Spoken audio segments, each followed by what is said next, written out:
Welcome to What the Drift Podcast with your hosts, Formula Drift drivers Andy Haitley and Jeff Jones.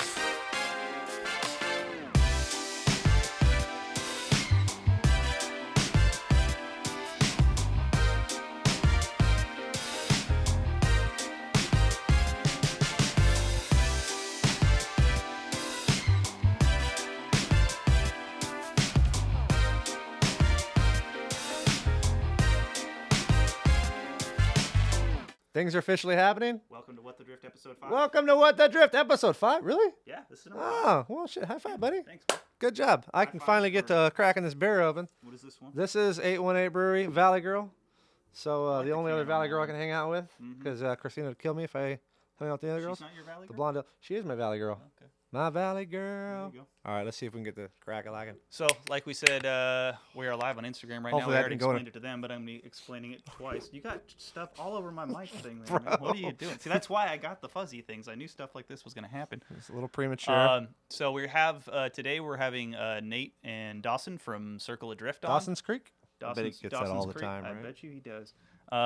Their podcast is doing real well on YouTube, real well on Instagram. They're posting daily reels. I think they're up to like 40K plus on Instagram right now, and over 10,000 on These dudes are serious. on. Oh yeah, no, they're doing it. And they gave me sort of the inspiration and advice to get everything that we have here: the mics, the pod track, all this stuff.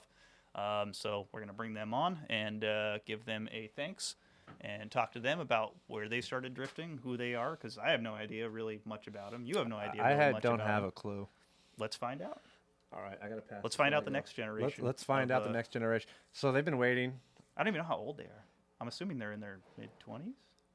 Not a clue, bro. All right, well, we're going to find out. Here's beer. Oh, thank you, sir. Cheers. This is Valley Girl. Cheers.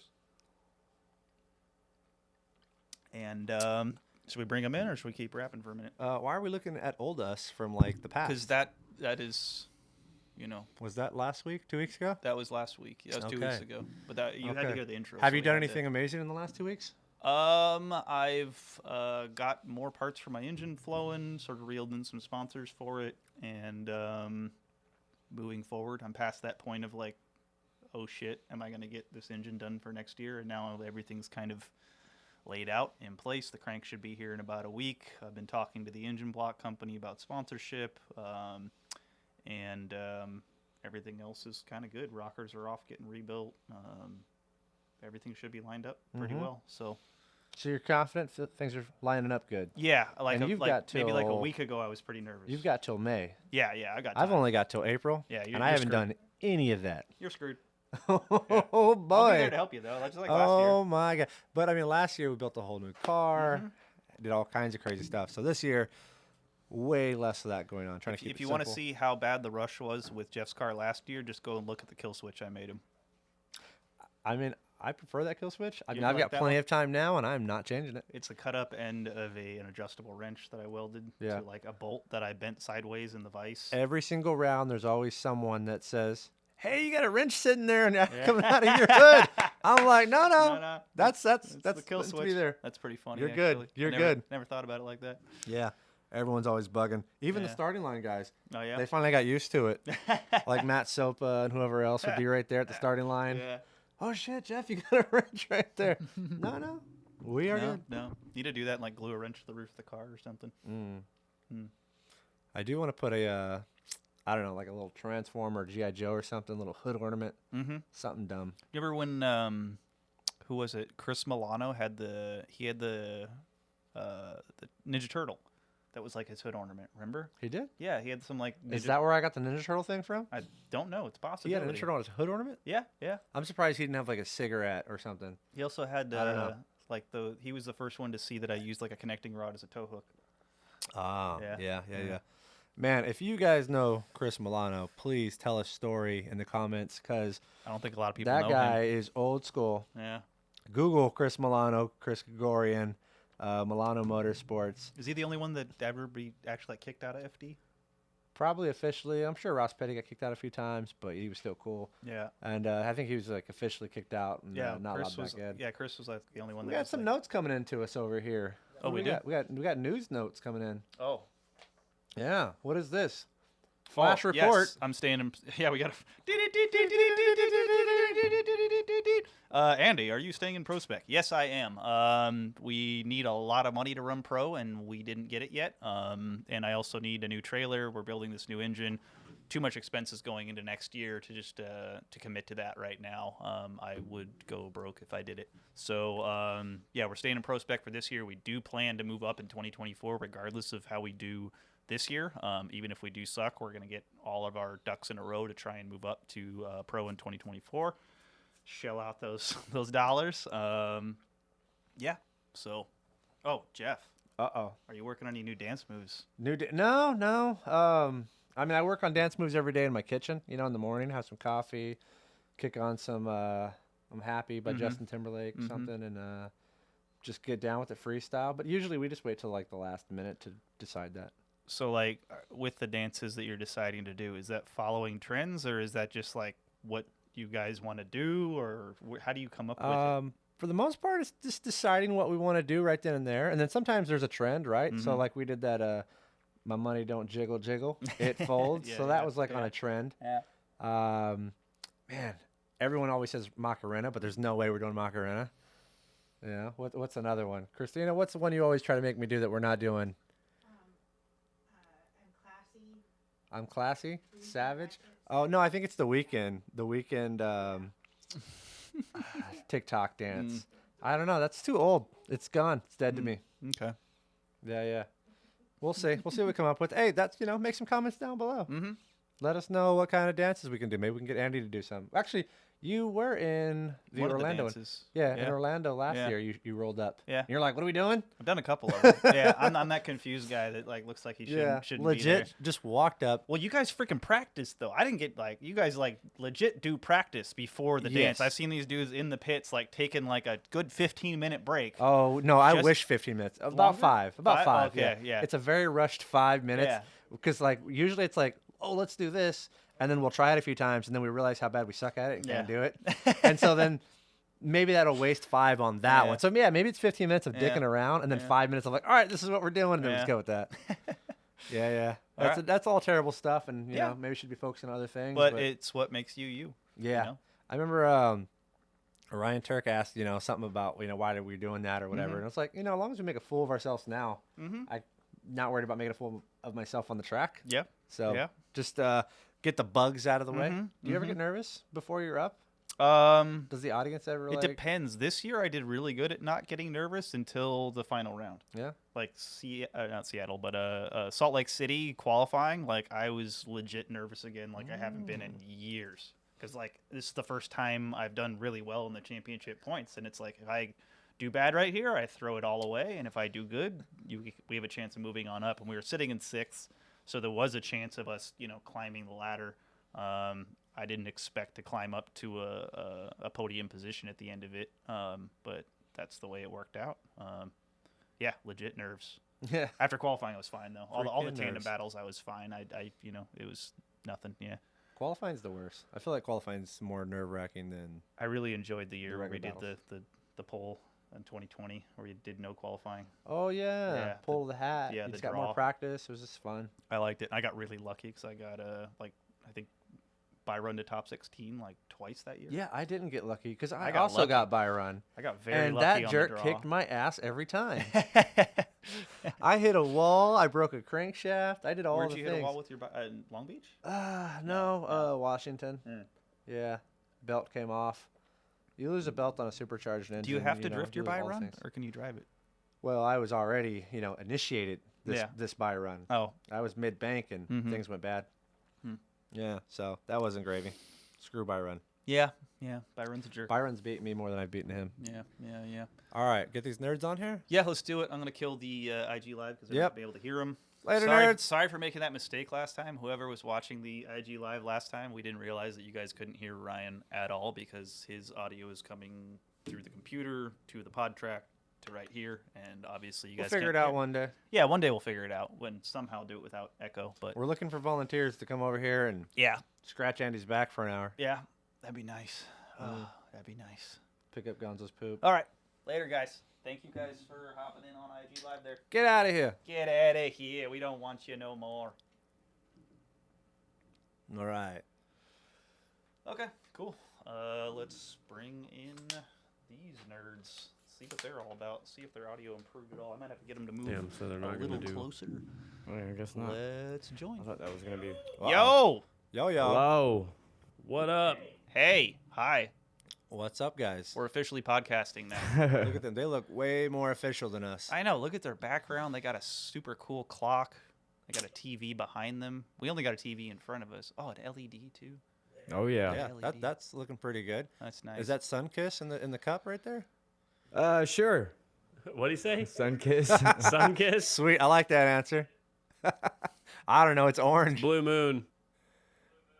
Blue moon. Oh, Nice. Yeah, I'm a hippie. And then the other one that looks like a stout. Negative. It is Dr. Pepper. I don't really drink. Man, called them both wrong. The one I thought was soda ends up being beer. The other one that looks like a stout. Yeah. It's freaking Dr. Pepper. I don't really drink, so. Bro, you're messing up. You got to get on that doc game. You guys are on the East, Midwest. Where are you guys out of? East Coast. In Middle East Tennessee, to be exact. I'm going to have to make this connections to get this guy some doc Mm-hmm. so he gets off that Dr. Pepper game. Mm. So anyways, what's up, guys? This is, I'm Jeff Jones. I can't see, well, I can see you. You can't see me. Yeah. So Andy's told me a little bit about you guys.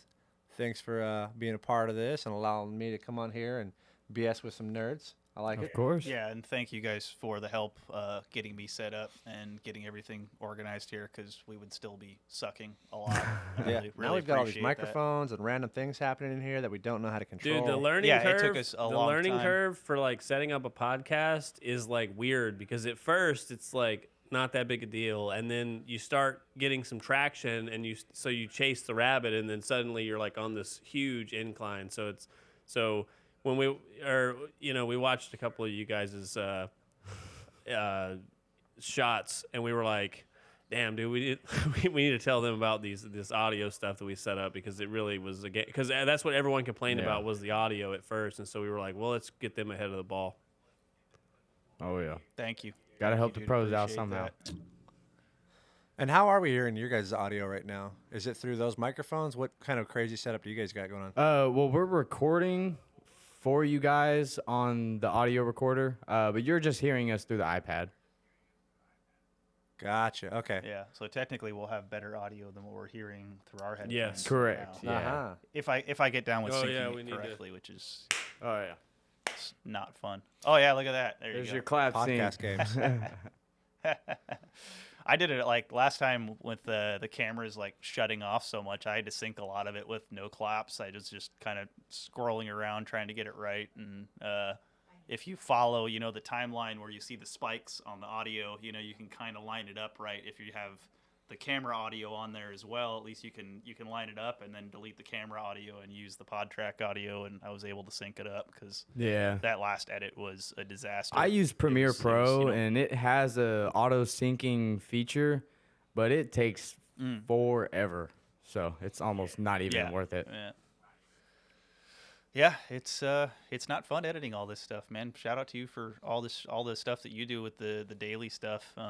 I've been lazy with my captions. I've been letting Instagram add them, but just adding those captions in every day and having to type. This guy didn't realize how much work it Well, was. I literally do nothing. I Yeah. just share whatever he sends up. So Yeah. one of the text We're the messages, same, I go as man. far Me as and you hitting are the share same. button. Yeah, I figured that when I talked to Dawson first. I was like, it sounds like Nate is the Jeff. And even watching the one, I watched the one,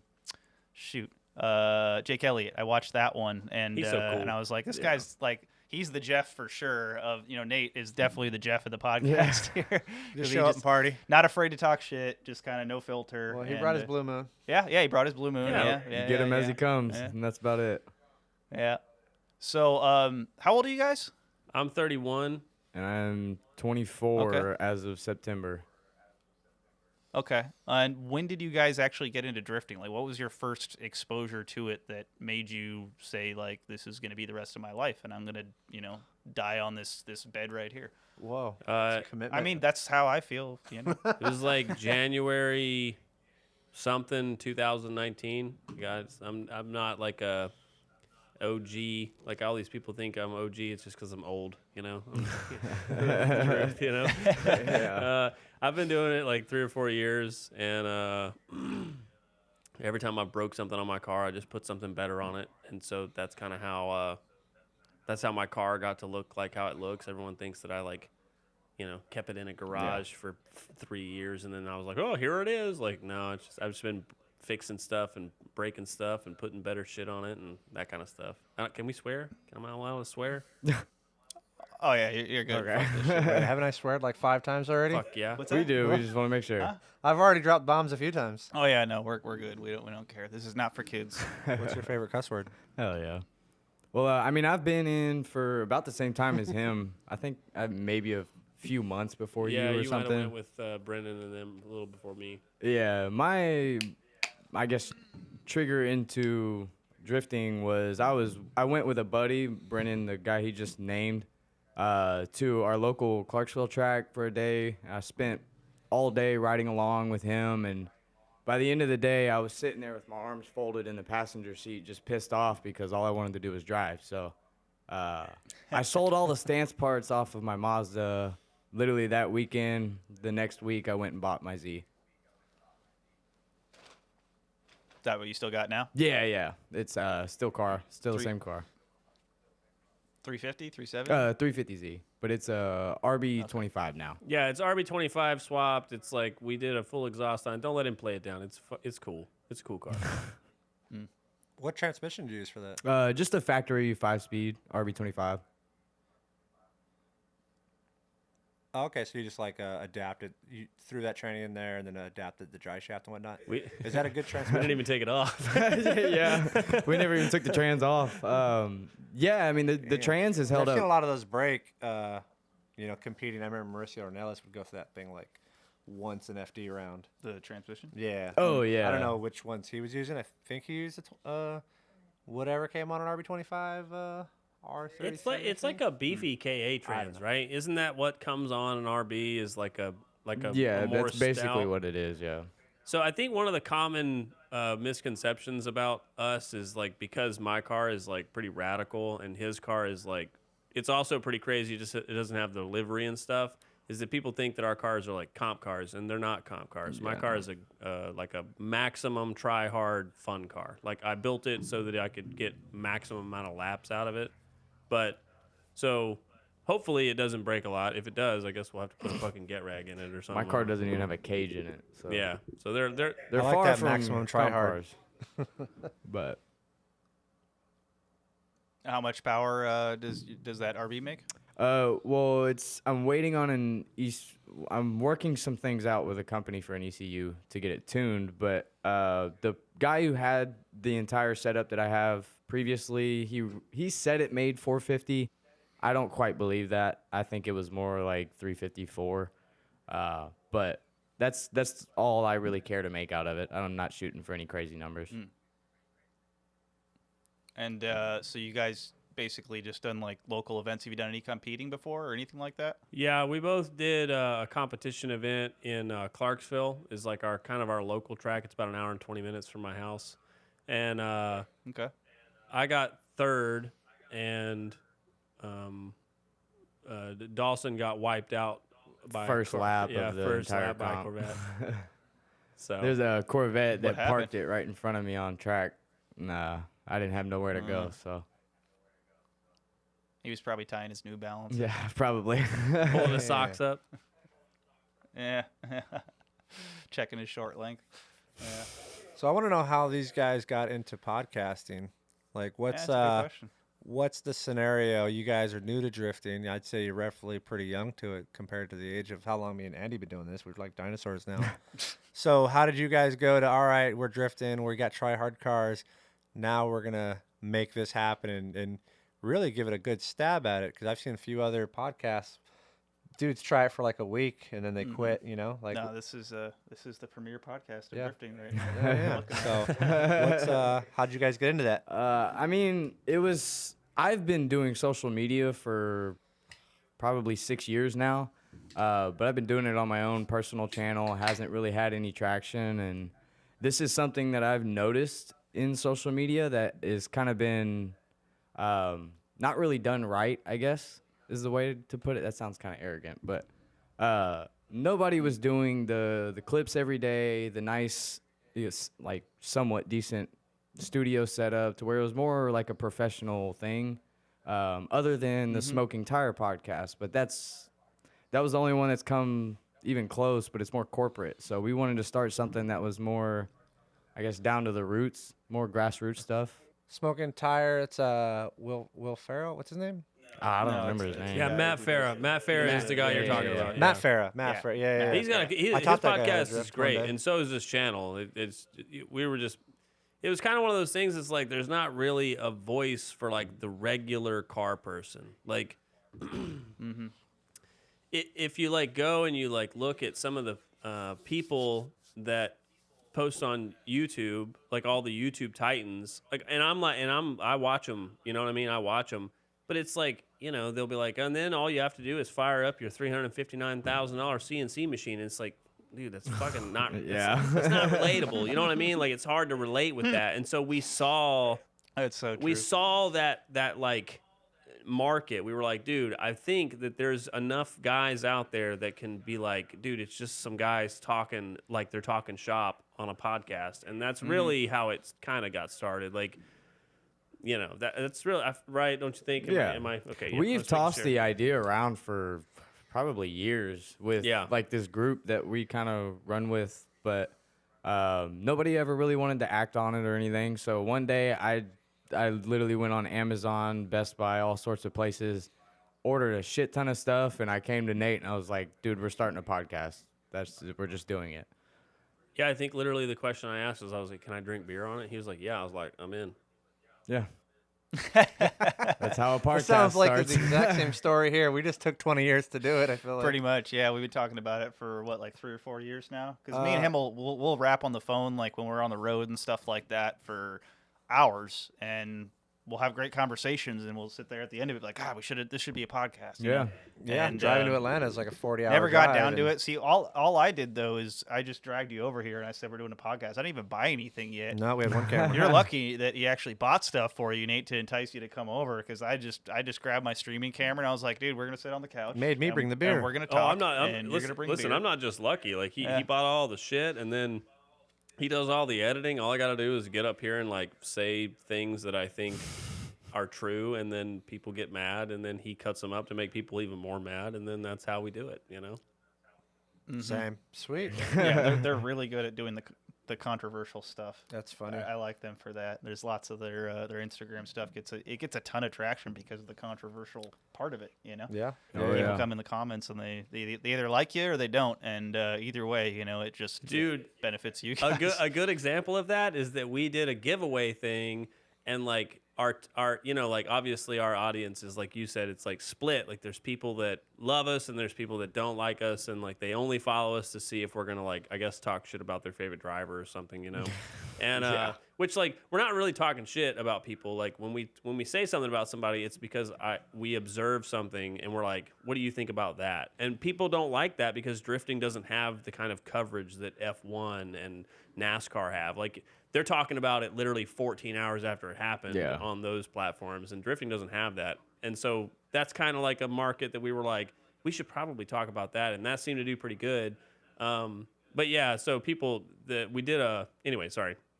I have like ADHD super bad. So anyway, so we did a poll on our Instagram story, and it literally came out to 50-50. Like, no shit. It was 50-50. It was like, do you want a ticket to Hyperfest to road trip with us, or do you want like some free tools? And it was like dead nuts. I was like, that's impossible. Like, what are the odds on that one? Yes, I don't know. Maybe I have an oversight, and I just think that's weird. But I thought it was weird. I thought that was super weird. I'd be like, dude, I want the free shit or whatever, Yeah, that's right. I feel like there's definitely shows that there's a place for anyone that really wants to just start talking and putting themselves out there on camera or whatever, right? Oh yeah. Like, of course, there's always gonna be these dudes that want to hear some pro guys talk, but there's also going to be all these dudes that are going to want to hear some normal Joes talk about drifting and all their go-tos, right? I usually see those channels take off the most and the fastest. Like when you talk about Maximum Driftcast and Sam, he blew up just posting up about it being a drift idiot and his first drift day and just sucking for days on end, and literally blew up to be. Honesty goes along. That's the difference with a lot of the I guess people that want to be a creator nowadays. They don't see that side. I don't know.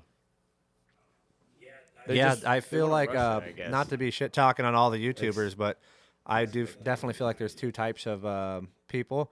You've got drifters that YouTube and YouTubers that drift, and that's literally two different types of people, right? Listen, You got to be yourself. right. cut that up into a reel and post that, and watch how many people try and tell you to kill yourself. Just wait. Yeah, come fight me, fuckers. Come fight me. You'll see. I'm a drifter that YouTube's like once a year.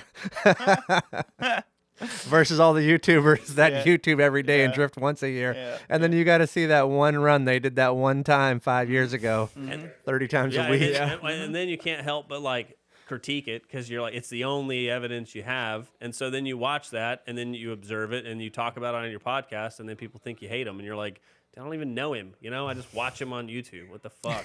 People are crazy. Just having a conversation. I don't even know him. Yeah. Oh, cool. Fighting words. I like Yeah, pretty much. Yeah, I mean, we got to do more of that. I feel like Yeah. we need to piss some people off. Dude, if you're if People you're like not me, getting though. hate, you're not getting growth. And I really feel like people, I think they don't like hearing that because people forget that, like, I'm not wrong. You're like, not. People forget that, like, growth is uncomfortable as fuck. Like, it sucks.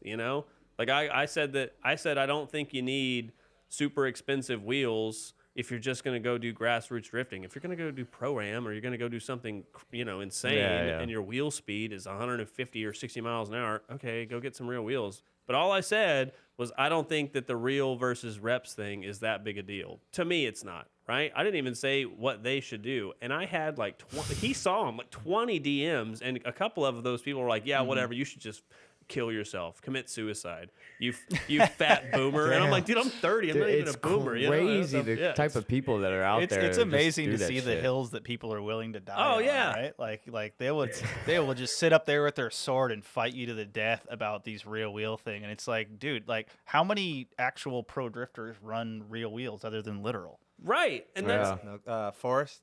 Forest Wang, Yeah. that's it. I don't know. So like that's it. but right? but Everybody is running rep wheels. I mean, because that financially You makes can sense. touch my Right. wheels. They're It's real. that But simple. but there's yeah, they're real. They roll. They break when I hit posted walls. I got posted to some group that has like, I want to say it's a lot. I can't remember how many people. You'd have to Google it if you want to go get a Google shot and see how many people actually follow this group. But it's a bunch. So I got posted to this group about my car being like they're acting like it's super crazy radical. Like I'm like a junkyard dog. Like if I can't like rub dirt on it and go fix it, then I don't really want to be interested in it. Like I'm not like that, And so like they say he did all this to this car and then he put fucking reps on it. And then they posted me online and I was like, thanks for the exposure, dumbass. Like it just, I don't know. Just people, it's like you said, it's just weird. People are just willing to die on some weird hills, and you're just not. Well, that's why Yeah, the growth thing, where if you're not getting hate, you're not growing. Because Yeah. Leads a full post grows circle. by comments and likes. So if the comments are filled with hate, then your post is growing. So Yeah. Yep. What was I gonna say? Something about the wheels topic. Still, I was still on that. Drugs are cheaper. Yeah, drugs are cheaper. Depending on your- Drugs your are cheaper hobby. than cars, Yeah. no doubt about that. Yeah. Yeah, Yeah. definitely. I just can't justify spending like $1,000 a wheel that you're gonna bang up one Dude. time. No, I That's had just- I that's had a a real set of SSRs that I got like a Be great deal on agrees with back me. in the day. it's the same. That was for they were actually they were used in an Lexus commercial, and they sold them to me for super cheap, real SSRs. And one night, this was in Vegas, like way back in the day, back when me and Justin Pollock were doing pro-ams out in Vegas, and he was driving his FC, and we're working on I think Lance Feliciano's car at Mike Bolanis's house. No one's gonna know these names. Swapping the transmissions. Well, the old people will. The old people will. Yeah, well, they know JTP, that's for sure. And me and JTP leave and head to go get in and out and forget that we left the bed of my truck down because the guys loaded the transmission out of the truck, and one of those SSRs went bouncing down the road somewhere in Las Vegas. $900 wheel just gone, and never found it. Ordered up another one for like $900, and that was the last time I bought a real wheel. Wow. Yeah, just to replace the set. That and sounds then, about then right. I smashed one of those wheels. Yeah, then I smashed one of those wheels into the wall over by my bathroom. That one spoke that's sitting on the wall right Sweet, there. That's yeah. the SSR wheel that I took into the wall at 89 miles an hour at Vegas Drift, the FDU round. I could gotta not. keep I it go for wall through art. averagely. I would say I destroy at least 10 to 12 wheels a year. Yeah. That's just my average destroy. Like these things. I mean, yeah, you could throw them on a whatever car and try to clean them that'd up. be they like, still what, hold like air, but they're fucked $10,000 up. worth of wheels. I mean, typically I order. I acquire about 20 new wheels per year, and then bang up about 14 of them. So there's a few good ones still. But yeah, Damn. that's just. That's a bunch. Who's your There's no sponsor? way I could be rocking some baller ass wheels. Doesn't but make there's financial sense. No, that's not, that's financially not No. good, bro. I got No. a beer to buy. I got other Attaboy. things to do. Yeah. I gotta pee. Yeah. Leave the real wheels to Bezos and Gates and that crowd. Yeah. Yeah. Okay. So how long does it take you to put together the podcast after you finish it? I mean, after you to basically from when you leave the studio to when it's hitting YouTube. So we are actually 2 weeks ahead. Like the one that is coming out this Sunday was shot basically 2 weeks ago. We try and stay ahead just in case there is a week that we're both too busy because he works full time and I'm editing all the time for different clients and stuff. So, we try and stay ahead as best as possible. But how long does it actually take to do the edit and get it all out? Well, here recently, the editing for the actual podcast has been done by Cool Cat Visuals. Okay. So this episode coming out this Sunday is his last episode. I'm taking back on the editing, but it normally takes him a couple days, which is about the same thing for me. But the download times is what is the biggest headache. It takes hours and hours to download everything. So Yeah. I think it was 13 hours for the last one to get up to YouTube. Yeah. I believe it. And another it was I think 6 or 8 hours to get it off of Premiere, onto Dropbox and Yeah. We just The upgraded. fans even appreciate how much work goes into it. Oh yeah. Sorry, what's we that? just upgraded our PC, so we're running 32 gigs of RAM so that the internet speeds can keep up and everything. Download times are a little bit better. Yeah. But And are you using Premiere on PC? yeah. How is that? Is it any different? I mean, did you use it on Mac at all or? I've never used it on Mac. I've always used it on Windows. I've actually heard that it is probably normally better on MacBook, but I always say if you go MacBook, you might as well go Final Cut Pro, because that's a 10 times better software all the way around. Yeah. And what was I gonna say about the PC versus Mac? I forget. Macs are better than PC. Fight me. No, I'm interested because PCs are easier to modify. So I feel Yeah. like you could do better. You could do better with a PC for less. I will say I was a I haven't big gotten a Apple guy virus since I got my until Mac. we did this PC setup. Now that I know that I could just run to Best Buy and grab 2 more 32 gigabyte sticks of RAM and make everything even faster, that's more appealing to me now than having to spend 16 grand on a desktop computer from Apple that'll keep up with it. Yeah, exactly. Yeah, the price point at Apple for the same performance is just through the roof. It seems like. Yeah. I'm really interested to. Maybe I should start doing PC stuff. Oh, which one of you hates simming and which one of you loves the simulator? I love Sims. That's him. Yeah, I'm not. And you. I'm not the biggest fan. I so the started in drifting. He started on a sim, so that's one argument we always have is because, well, actually, it's not really an argument. We kind of agree. Yeah. But if you start on a sim, it'll help you whenever you get to drifting. But if you start in an actual car, it doesn't translate to the sim at all almost. Yeah, something I said. It's difficult. Something I said earlier is my first event was in 2019, but I had driven simulators for 5 years because I used to do well, I don't care. I used to do a bunch of hood rat shit in my car, and I lost my license for a really long time.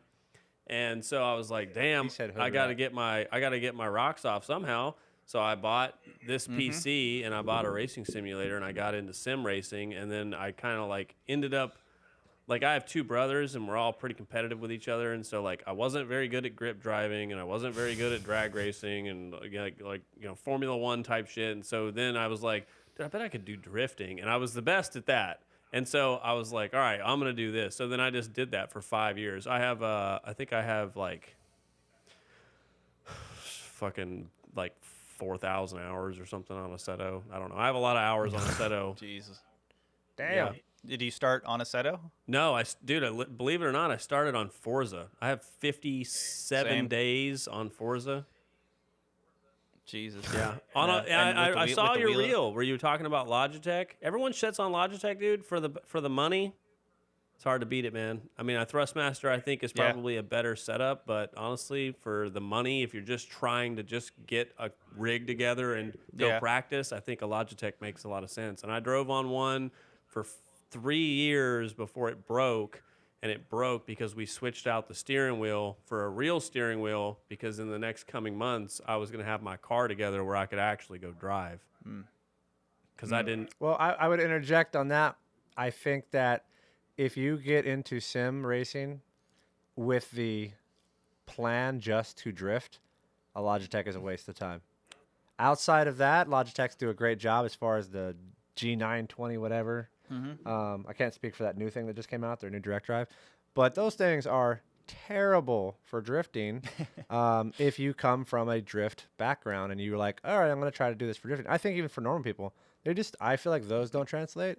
And I think anytime that someone's tried a Logitech to learn how to drift or that's their first drift experience, I feel like that is almost off-putting because of how terrible it is versus a Thrustmaster or Fanatec or something. I think that normal good driver, I can't even say normal good drivers. I think the general consensus of people getting into drifting, you're better off because it'd be like the difference of like someone trying out your beat up ass Corolla that's like peg lagging, power steering's broken, bad front tires, and you're going to say, hey, go drift this, versus saying, hey, go hop in my 350Z and try to drift, right? The 350Z is just going to be much easier to try to get, a donut going and drift it.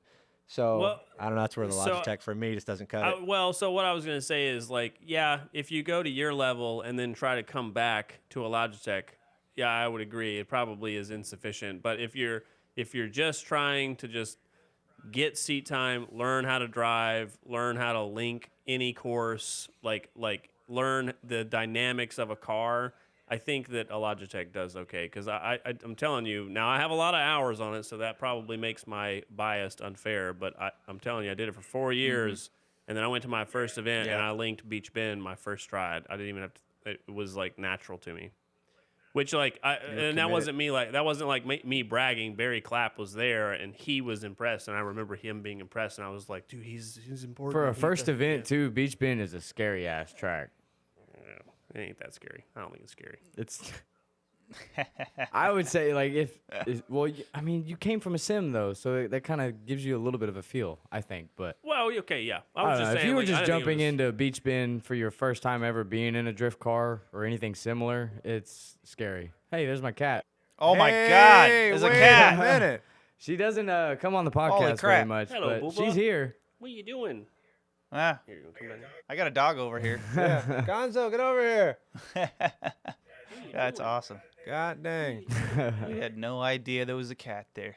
Oh yeah, she's fat. Well, forget this podcast. Tell us about the cat. Yeah, what's up with that cat? You threw the cat. She's a car cat. Meow. She was found in an engine bay actually, and now she lives here and she eats too much and she's fat as hell.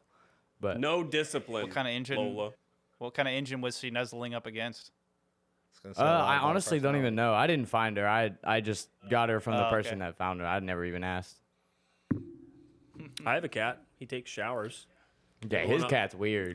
People always think that that's hilarious. He takes showers. He rides in my race car. That's awesome. That's You random. daily your race car? I wouldn't say I daily it. I drive it probably like 3 or 4 times a week. Like Yeah. yeah. about 3 times, I drive it here like maybe like every other podcast. Like, it's a street car. It's got a horn. It's got lights. It's, you know, I got smoke evacuation fans so I can smoke cigarettes in there like the scumbag I am, you know. That's funny. Okay, cool. So you guys got any questions for us? You got any random thoughts? Yeah, when are you guys gonna have us on the podcast? Are we on the podcast right now? You gotta come What's out. happening? No. Is this some Inception? Yeah, that's the one thing about us. We don't do any well- like online, any phone interviews. With everything we do is in person. So Where are you leaving your car? Because you have Florida this year. Yeah, I got a Florida. I hate Okay. Florida. Yeah, I know. I don't have to go. Good I'm party very time. happy about that. Where are you? You're leaving your car up down there and then driving up, right? Yeah. Because I'm gonna be staying on the East Coast, so I actually would have time to come out. I'd say after Atlanta to come out and say hi and hang out. My buddy lives up in Pigeon Forge, so I could stay up there with him for a day or two and come say what's up to you guys. We both have spare rooms also, so if you're comfortable with that, you're welcome to stay at our spot. yeah. I'm about to wreck that spare room. Wreck that. Do it. spare. That's what happens when you're on I the got East a Coast, man. lift, You can the afford whole to have a 9 spare yards, room. bro. Yeah. We can fucking party.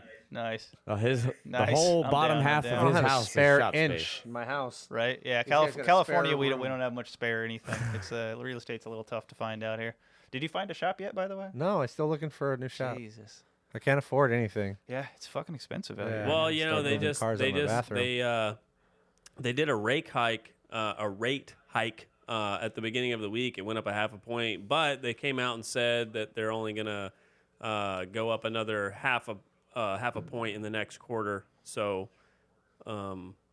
you could probably expect it to probably start to peak down over the next 90 days, I would imagine. So you might be able to find you a shop here soon. You just gotta stay in the fight, man. And are you guys at a shop? Are you guys at your house? Where are you guys? Where is this studio? This is actually my house. Yeah. This is actually just in one of my bonus. It's my office, technically. Okay. But Okay. yeah. Cool. Freaking Tennessee. Yeah. Any other questions for these boys, or are we gonna move on? I don't know. I'm just really curious on like the whole podcasting thing. These dudes getting into it. I'm just tripping out that they've only been into drifting since 2019, and they're already got like the biggest drifting podcast. They're that ahead of the game, exists. bro. All right. Well, Like, here's a way good ahead question. of the game. Yeah. What did you guys think about Maximum Driftcast? Ooh, good Because question. we're minimizing driftcasting over here. We're definitely. So, I mean, we were minimizing until we got all this stuff. Andy's trying to be serious now. well, Okay, what were your guys' thoughts on that podcast? Maximum Driftcast, I don't want to sound like an asshole or anything, but I have listened Please to do. it before. I just couldn't stay interested in it. It was very like long-winded. There was no. I like a visual podcast. It's very hard for me to just sit and listen to people have a conversation. So that was one thing that I didn't really like too much about Maximum Driftcast, and that it was more directed towards like only Formula Drift and competitive driving. There was no real grassroots stuff most of the time. So I agree with that statement. I wish they would have done like a little bit more on the grassroots. In for my sure. opinion, I feel there's like a so lot much of people you can miss, get on their you level. miss a market there. I think you miss an audience if you just do it to Formula Drift or like competitive driving. If you don't talk to the grassroots guy, or if you don't talk to the guy that like built a whole car by himself, then you have nobody for your regular average car guy to relate to, and you miss an audience there. And I don't. Or not even that. I'm not even miss- shitting on them. I'm just saying, like, I think that's what happens is you think like there's this. You don't look at Shitting you don't on look 'em. at the data. Like there's not that many people that watch drifting. Like there is a lot of people that watch drifting, but in comparison to the rest of the market, like for instance, like the YouTube gun space, right? Pew pew space, whatever. Probably have to cut that. You probably can't say that, but I'm just saying, like, a lot of people watch that, and so if you're gonna watch one of those, Wait, what did you say? To the YouTube guns. gun You'll probably have to can't bleep say that gun. part. you yeah. probably can't say gun. Firearm, like the firearm space on YouTube is that's for giant. monetization We should stop saying gun. purposes. Yeah, are you guys monetized? Not right now. If we are, I haven't seen anything. Oh yeah, okay. So I never need mind. to- So- If you Are- wanted to we're not future-proof monetized your because video, our- I would cut that out so that you could go back and monetize it whenever you are monetized. Yeah. Sorry. Yeah. All right, can we get a F, Mary, kill on Paco, Sam, and Corey? Yeah. Fuck, marry, kill. Who is this? What? Damn. The Maximum Driftcast guys. oh, sorry. Paco, Sam, and Sorry. Corey. Well, I wouldn't say fuck them. That's kind of fucked up. But No, I think Well, you they got to mean, fuck like, one of fuck them. You got to marry you know? one of them, and you got to kill one of them. You got to make the decision. I think I'm too lost. What? It's a trend. It's like a thing. You got like. This is You how know- you young know- they are. Dude, I don't- You just showed Yeah, this your is age, this Andy. is like Really? like not to like carbon date you guys, but that is like that's like some high level boomer stuff. Like I get it, but only because like I'm old. I'm the young one. Yeah. God damn. Yeah. What do you Well, what are these kids saying nowadays then? Hold on. I don't know. It's Is a good it question. You got to ask who them. do you Netflix with? Who do you Netflix and chill. I don't know. Who do you I don't know. Who do you Who introduce knows to your mom? pronouns? Yeah. Oh dear. Oh dear. I saw some missing blue moon there. Whoops. Yeah. We've moved on to some good day. It- We're on it our second happens. beer. Well, everyone thinks it's drugs. Yeah, I anyway, got so it doesn't make- plenty of beer in my mustache already. Yeah. I'm trying to. Okay, so what else? What else about these guys? I don't know, man. I feel like they're too young and they're upsetting me. Yeah, He didn't I know what mean, F Mary Kill was. I don't think he knew who the he, hell he Paco called was. he called us boomers. Called us I boomers. didn't, no, You said your head was no. You are a Yeah, boomer. no, I wasn't into called the head Listen, shiny. I am that a was boomer, the and I live wasn't stream saying guys. you're a boomer. I was just saying like you're carbon dating yourself by Definitely setting heard that the boomer. joke. I am in that. We're in Yeah. the same carbon date. What are you like? 38, 37? I'm 39. All right, well you're a little older, but it's like I don't like see you Yeah. as old. I was just saying that is like he's definitely not gonna know what that is, and I only Yeah. know what it is because I've seen other people my age do that. That was all I was saying. You seen them do that? So you're just letting us down softly right now? Is that what you're doing? A little. All right. It's cool. I'm old. He's Yeah, old. You're fucking old. How old bro. are you? I stopped You stopped dating counting? myself. We've Oh. gone backwards. Do you still okay. I've I've celebrate noticed your that birthdays? Forsberg and Vaughn. That's what matters. Well, I've been watching like all the FD live streams, and all those guys, their age when it says them come up, they've gotten younger over the last 2 years. And I was like, oh, that's what you do. Okay, Wait, because I is know that- these guys is that are a older real than me. thing? That's not real, is it? Is that real? I'm like, bro. They're dropping their start- age every year. And that's what Christina told me. Yeah, you got to de-age yourself as you race. Okay. So I'm going to be 38 next year. Yeah, yeah. fucking You're 30. Or hilarious. you just say 39. Yeah, I'm with that. Yeah. Keep All it about going. it. Yeah. Don't No, tell I'm all about nobody. it. Yeah. Don't say it online on a No. podcast. You just do it. That's terrible. Cool. That can't be true, Well, can we it? pull Is Zack that on. real? Yeah, I guess so. That can't be true, right? That's not true. They don't do What's that. that? Do they do that? I mean, You got to do some research to find out, bro. yeah. I mean, it's apparently it's a rumor. We'll call it a rumor for now. We just started a dude. rumor. Oh, dude. You might be hearing about this in a How couple old weeks. are FD drivers really? Yeah. Just You put have up to go the around FD, carbon date each put FD their driver. age How old on can they go? Wikipedia. Yeah. Dun, dun, I mean, dun, Vaughn's gonna dun, come back here, Gotcha, right, at some bitch. point. That's hilarious. They got to have their what is it? You know, their like retirement tour. Okay, FD so I got a drivers, Vaughn's question. gonna come How back long out did of you guys retirement. drive grassroots for before you decided you wanted to like go pro? How long did you go for? Oh, I mean, to answer that the right way that you asked it, I didn't drive a day before deciding to go pro. Now, how long did it take me to go pro? It took me 4 years. No, But literally, when I watched drifting, I watched Andy Yen compete against Alex Pfeiffer at Irwindale Speedway, and I watched D1. And literally from that moment, I was like, I'm going pro. Like, that's just my mindset went to that immediately. So there was never the, oh, let's get into this. Let's have some fun at grassroots. So to answer that in two ways, literally, Yeah. like the moment I saw it, I was going pro.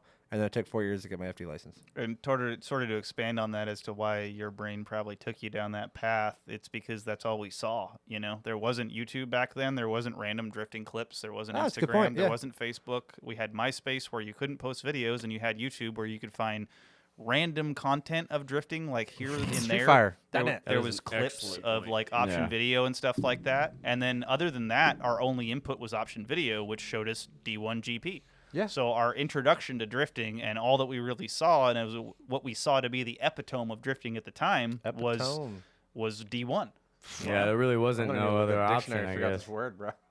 No, that was it. And they came to the U.S. twice a year, and you were lucky to get it into that. And I started drifting in mid 2004, and then a year later, February 2004, I earned the D1 license. So like I kind of got thrust into it because that was like the first competition events that we saw in SoCal were D1 driver search events. Thrust. So we went into those. It was like drift day, and then all of a sudden there was a D1 driver search, and you're like, well, might as well. We'll get some track time. We'll have some fun. We'll do our thing, and you end up at a D1 driver search, and you're thrust into that world again. Another thrust, and then it's all downhill from there, pretty much. I think we still do a lot of grassroots driving though. Oh yeah, yeah. Drive. Oh well, my question was we're always like, out do you of think events. that I guess my question was kind of like, do you think the old school goddamn, not the old school, but the older way that people shot stuff before you had social media and everybody posted on Instagram, and like even I'm guilty of that. Like I make memes on Instagram like as a joke, but before you had all that, you didn't have all that like cultural societal BS, right? So you just had the stuff that you watched, and so it like funneled you to want to do that. Do you think that's really what it is, or do you think that you are a more competitive personality type than me? Because I personally, I don't really have an interest in doing competition. I did it because it was our local track, but it was like because they needed a driver to fill a spot, and I was like, okay, I'll try. It was more like a king of track type deal, like a DK event, like OSW does. Yeah, it was more or less like that. No, they weren't really doing anything special. Me and Jeff, we talked about this last time. That with Litteral, he said he wasn't very competitive, and me and you are very competitive people. Yeah. I beat you at the basketball game at 818 last time, and I was very proud of it. Whenever I hop on a go-kart, can battle Christina next time. I have to beat everybody. It's just like I am very competitive, very very competitive. Yeah.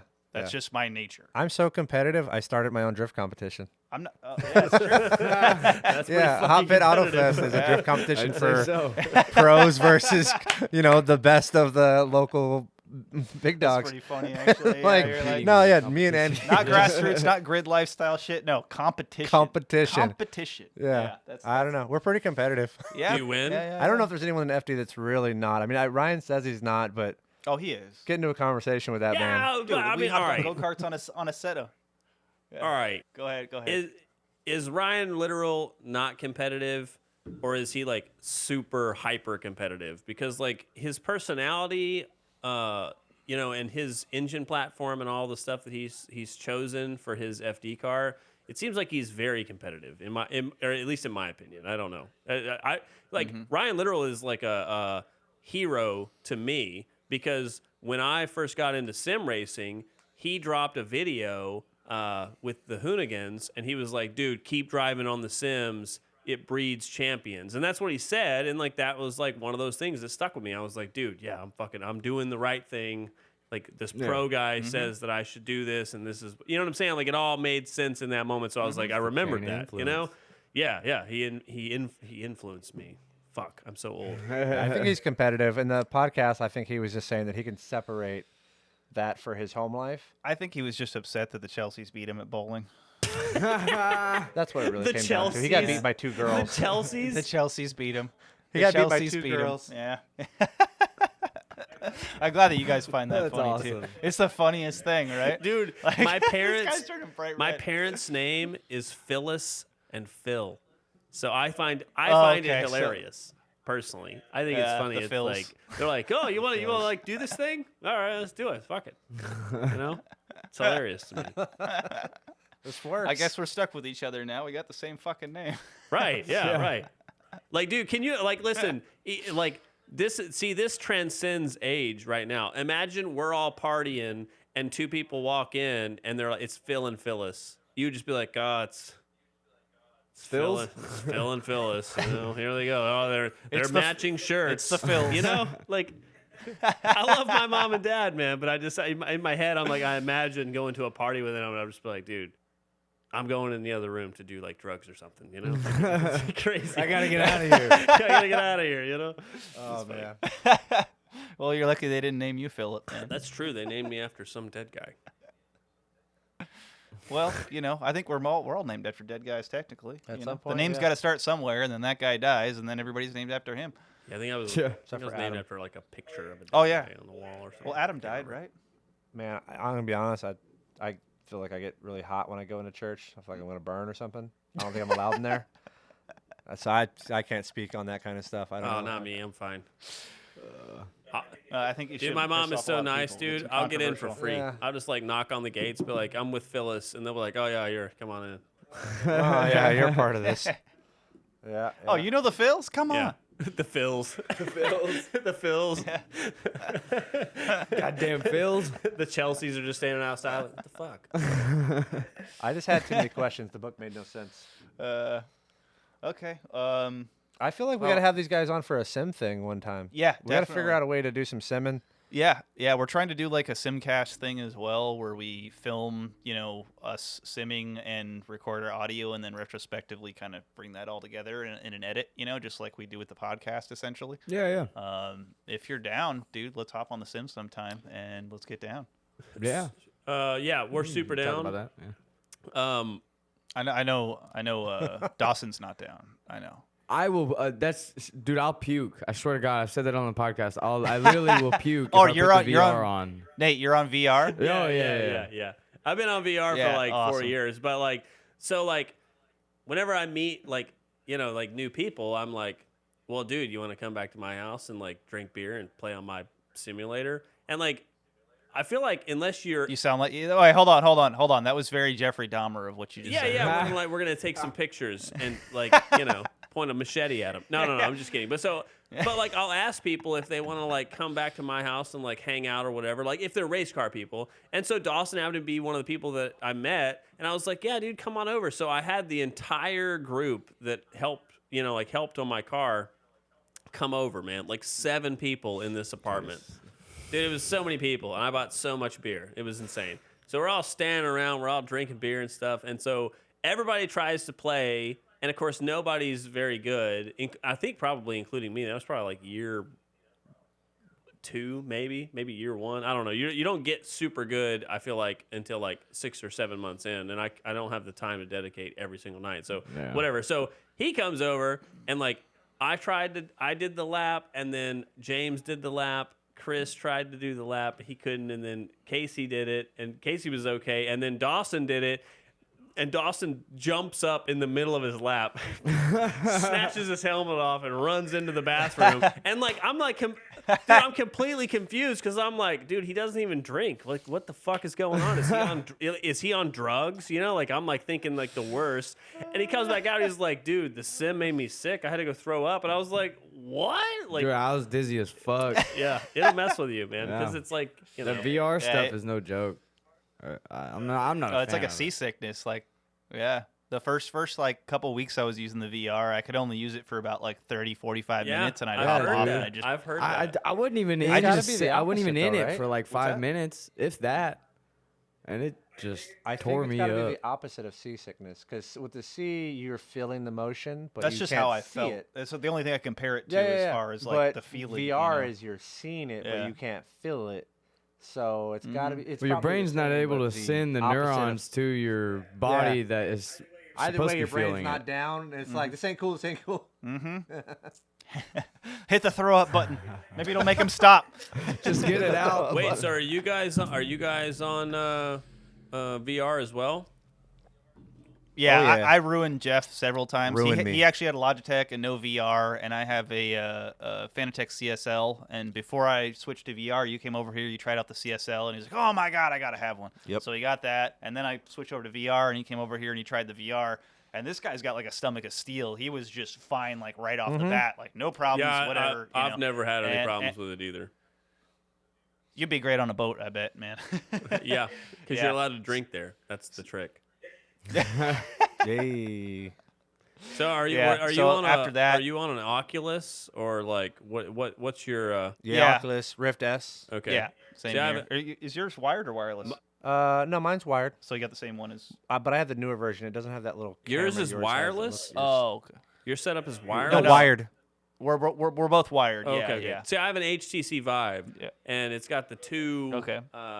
You know what I'm talking about? It's got the corner-mounted deals that like send the infrared. Yeah, Andy has one of those. Yeah, I have one of those. Mine doesn't have any of those because it's got the cameras built onto the thing and it looks outward. Dude, you know that with the one that doesn't come with those, you can like light the little God dang it, what's it called? The little sensor. Little candles. You can light them in the corner of the room, and the headset will pick those up. Me and Caleb did. Me and my brother did that one night on mine when it wouldn't work. I was so fucking mad. But yeah, it'll pick them. It'll pick them up, and you can drive. You can get some laps in, which is what we did. All of this sounds like a forgot completely which one. different language to me. I don't play video games like at all. Yeah, Well, you should get into it, man. It's a good way to waste your life. Yeah, it is. It's fun. The sim is fun. That's really well. No, I play Super Smash Brothers. I'll fuck you up on Super Smash Brothers. But other than that, yeah, that's the only game. Damn. That's the only game that I play. That sounds like a challenge. I have N64, GameCube, Switch, Wii, any of them. I'm down. Zoom in on me. I'm down. Now he's dating himself. Okay. Oh, now you're dating yourself. Yeah, I'm old. Yeah, you're right. Yeah. I'm so old. yeah, I wasn't N64, saying that bro. earlier, dude. I feel like they think that You're I was not like, old. I You're wasn't freaking- saying how that old? you're You said old as like a 31? diss. I was just saying you're He said carbon we were dating old. yourself with a joke. I'm Bro, carbon you've been dating myself dissing with us a all GameCube, night. bro. All night, dude. Fucking I've just felt millennials. this millennial animosity Yeah. from them here, you know, and God, it's just this very is rude. bullshit. It's We're gonna have to send them a trophy. Our words get twisted no matter what. Yeah, just cut all that up and put it in a reel. It'll be fine. Oh my god, you guys are great. yeah. Well, I enjoy talking to you guys. Oh, yeah, I we know who appreciate you it. were before this. I'm gonna actually have to try to. Well, I'm gonna have a lot of driving across the country, so I'm definitely gonna be a subscriber and listen to some of the BS you talk. And I'm sure there was some BS talking about me at some point, so I'll have to call you out on that once I find it. Good luck. We talked to. Should we say that? Who? Denofa. Oh.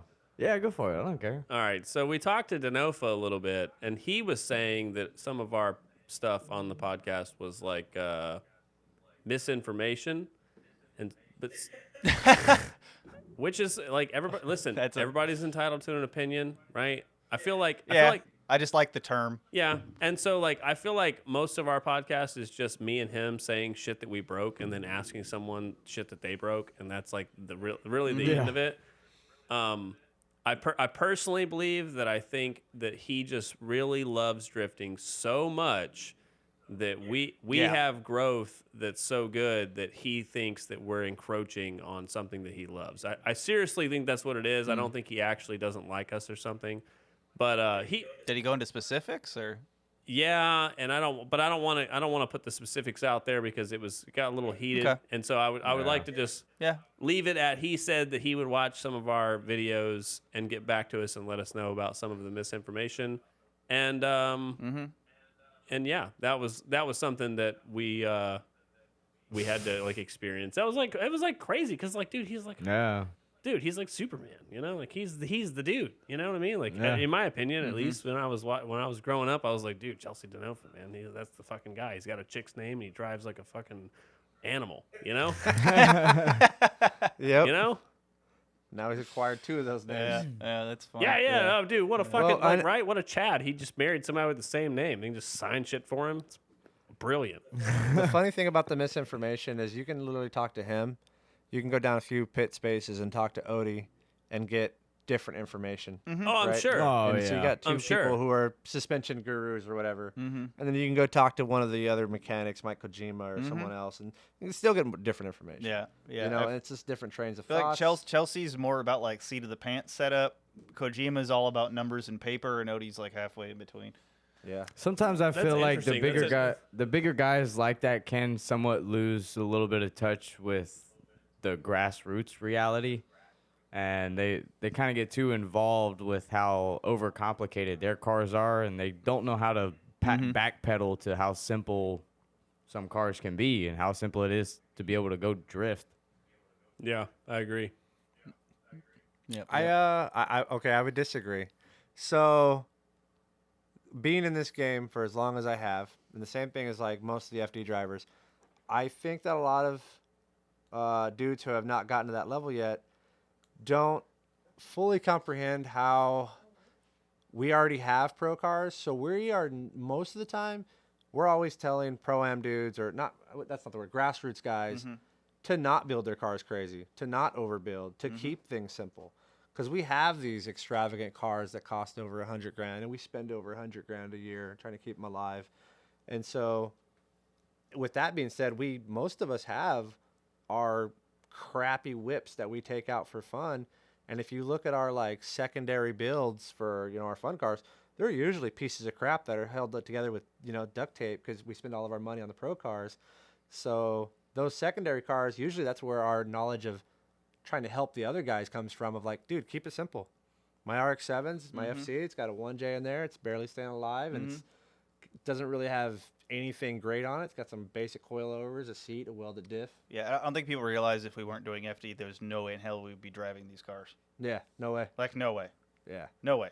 That's the only reason why we have cars that are this crazy is because of FD. Like, So what you're saying, like your seat time cars are passed down parts cars? Is that what you mean?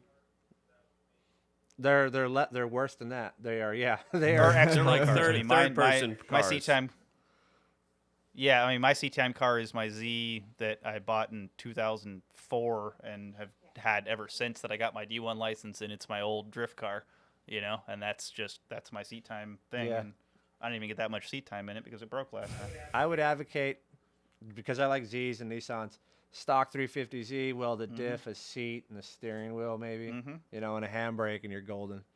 I wouldn't even put coilovers on it immediately because I like the rock of the road. I qualified for that D1 with stock coilovers. Yeah, at Irwindale. You can do the Irwindale bank like with a stock Z essentially. Which is why this is why what we were saying about the whole misinformation thing that people have said about us, which I think honestly it stems from that conversation that we had with them. But that's what we tell people. We tell people go buy a 350Z and do an e-brake, and we tell people to shim the diff because it seems to last longer. But I mean that's literally what we tell people is that's the best in our opinion, right?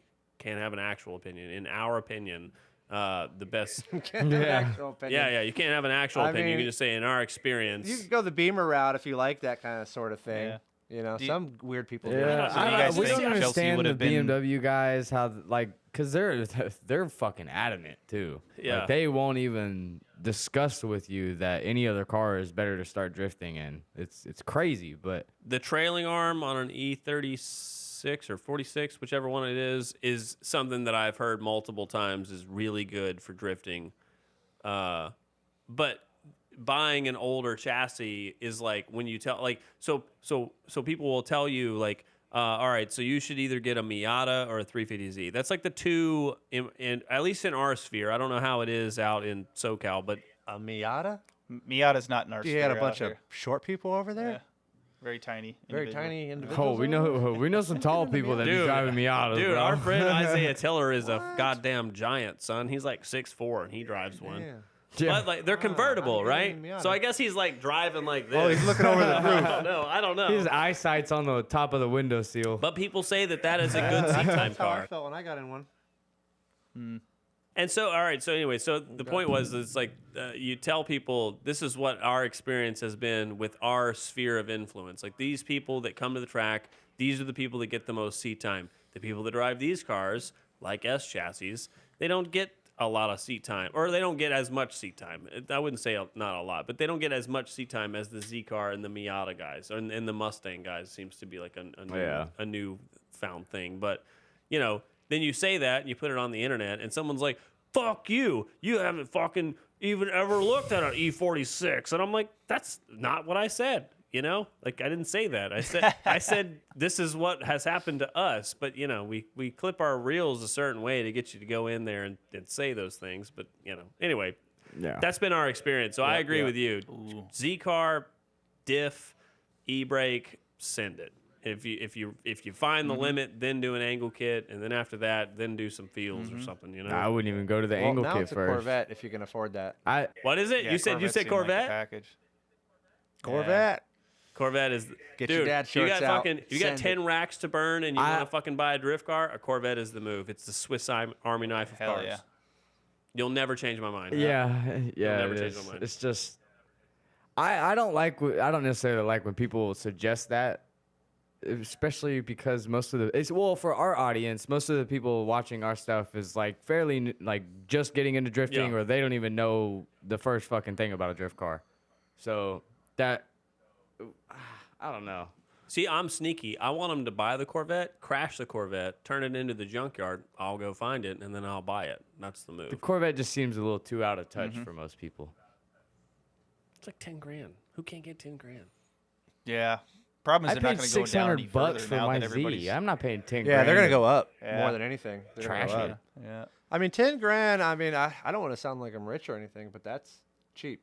Mm-hmm. Comparative, like, because what are you gonna do? You're gonna spend more than 10 grand on a freaking S13 nowadays to get it anywhere near par. I don't Corvette. suggest an S13. I mean, maybe you're getting a 350Z for $5 grand, and that's a great deal, but you're still got less the motor, right? Yeah. So you're really just buying into the upgrades without doing the upgrades. Right. I mean, on Yeah, anything that's for the that good thing matter, about if the you do an L, Corvette is you know, you already have the LS swap swap it. there. So you swap a 36 or swap a 46 or 350Z or whatever you're going to do to get it on the par with the Corvette, it's going to cost you more than the Corvette. Yep. And arguably the Corvette is still a better car if you look at like the center of gravity, the placement of engine, placement of transmission, transaxle, all that stuff. It's just a better car. okay, so all right. Hater. So here is my proposition for you. So when you tell and like that's a joke, like obviously this is not like something you have to say to somebody where you know whatever, but in your professional opinion, would you tell somebody that's trying to get into drifting, hey, listen, if you want the best bang for your buck, go down to your local credit union and get $10,000 or $11,000 out and go buy a C5, or do you tell them to go buy a $4,500 350Z? Because you guys you're the pros, we're not pros. Like that's just we tell people to buy 350Zs. So I'm just curious what your take is on that. It depends. One would depend on budget, and the other one would just depend on general opinion. You know, some people just like certain cars, so I can't tell them what they like. If it's not based on general opinion at all, I would say spend the money and just buy the Corvette. It's going to be a better package to begin with. You're going to spend a lot more. Okay. I mean, just to get the Z to the on par with the stock Corvette suspension would take some work. If I'm not correct. No, I agree. I see. Like that's the problem. I completely agree. I completely agree with you. Yeah. You should just buy a Corvette. Everyone needs a Corvette. Everybody likes Corvettes. Yeah, I disagree when it comes to the suspension. I have feel to like disagree all entirely. With the four pot but- deal, with the things in the back of a stock 350Z, you don't think that's not as good as a Corvette? 350Z's got a great suspension setup. The 370's got even better suspension. Put it this way: which one is going to be better handling right out the box? Stock C5. Corvette. But I'd say the C5. okay, Corvette. hold on. You said how much for a Z? 45? I have seen them for like $4,500 to $5,500. Okay, so $4,500 for a Z, 10 grand for a Corvette. Yes, the Corvette will go out on the track easier, good to go. But you're only spending $45 for a running, driving Z. You could throw the parts that you're already gonna eventually throw at the Corvette on the Z. That way, it's a little bit more future-proof, and you still don't even break the $10,000 mark that you just spent for the Corvette. And it doesn't have any modifications for drifting. This guy's That's doing why math. You only have like suggest the 230. Z over a You Corvette only have like any day. 230 horsepower though. You don't. Yeah, you only have like 200. You don't have an LS swap. That's the thing. Like Corvette comes with that LS swap. So I mean, if you could buy Nitrous. an LS swap Z for $4,500, But not everybody Then getting into you're talking- drifting needs that power. They just need something simple to learn on. yeah. And you're this is getting true. into it with less budget. So the people that don't know anything about drifting and they want it, that's going to be the better route because it's going to save them the money in the beginning. They can learn on a lower power car, learn how to actually drive with their feet, and then later on they can do the cheap ass LS swap that everybody talks about. Or Wait, do Do Corvette drivers drive with their hands? No, that's not what I meant. I meant just learning how to drive a car that is low powered. That was an awkward. No, I got you. Learn Is to that drive like an with inside the joke? pedals Do instead they of not? just Do they stomping on the do gas. vets like drive themselves or something? That one went over our heads. No. He just said then you learn how to drive the car with your feet, and I was like, wait a minute, we all drive all cars with our feet. He just meant like throttle control. So it's an important thing to learn. If you go out there and learn on a 700 horsepower car, you're not really going to learn much other than how to stomp on the gas. I mean, that's a Corvette that you're going to get for $10,000 is going to make 700. Let me shoot out my 2 cents on this because I feel like it's very appropriate to what the question is. Mm-hmm. I get this question probably 15 times. I get this question like 15 times every Formula D event, and people are like, "What car should I go and buy? What's the plan?" And my answer is usually always the same. Go buy the car that you're not going to be mad to work on, because that thing's going to break no matter what. You're going to be mad at every car you work on. See, you want to be at least not pissed off on it when you work on it. Like, I think you're going to hate every car. You're going to hate every car you work on. Well, of course you are, but if you buy a 350Z because we told them to buy a 350Z, but they love Beamers, they're not going to want to work on it. But if you go and buy the car you don't mind working on, you do have those stubborn then you will motherfuckers continue out to there. work I'm on not it. going You'll to have the deny that passion. one. So you got to buy the car that you don't mind working on, and then you will continue to work on, because they're going to break. What if The you Corvette's mind? going to break? What if you mind 350? working on? I all feel like cars? you don't really What if you get that just hate it? luxury that much with drifting, though, because it is such an expensive sport. Yeah. Freaking tires. Yeah. Once we get into hover drifting, it won't be as expensive.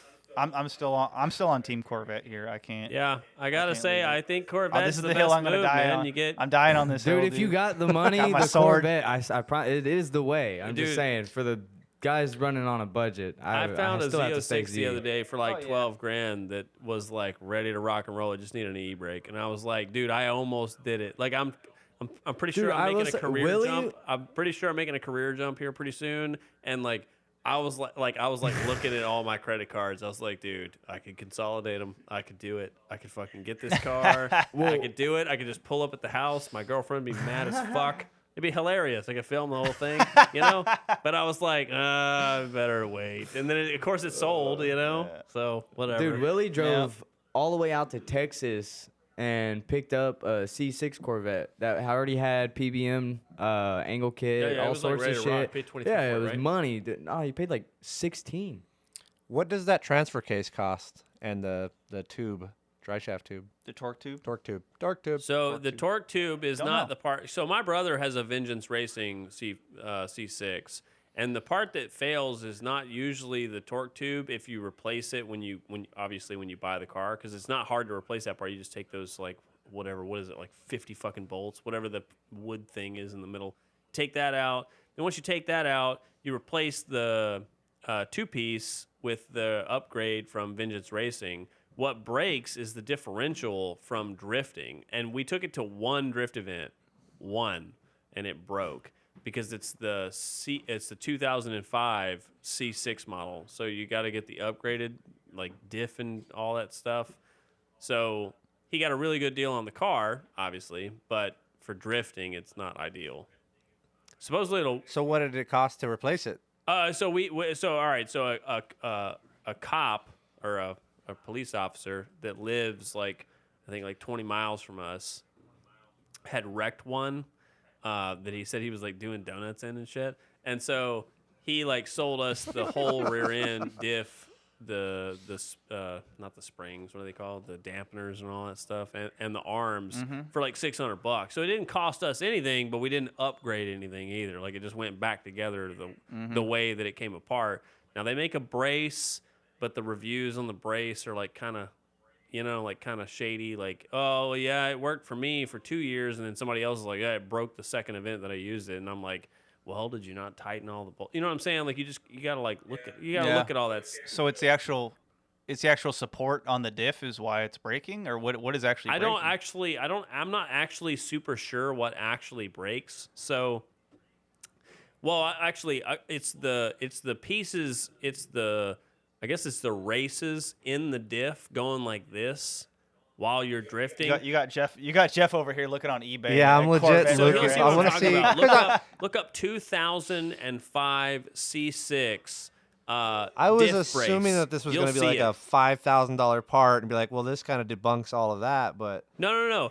2010 is what I looked up. Well, so 05. listen. First of all, I am pro Corvettes, so I'm not talking shit about Corvettes. I'm just telling people who are going to hear this podcast about a pitfall that you can fall into. You can buy a 2005 C5 or C6 Corvette and think like, dude, fuck yeah, I got the C6 because just for all those people listening, C6 is peak Corvette. That's peak Corvette. They don't make a better Corvette than that. So, but this one particular one that they make has the C5. I can't remember the exact setup that's in it, but basically it's the same diff that's in a C5, but it has C6 axles, and that allows the races to move around inside the differential or something like that. And it went out in one drift event, and like Caleb, my little brother, does not drive like I drive. Like I drive like limiter, and I'm fucking trying to hurt the car the whole time because I'm drinking beer and smoking cigarettes. You know, he's not like that. He's like a very like smooth.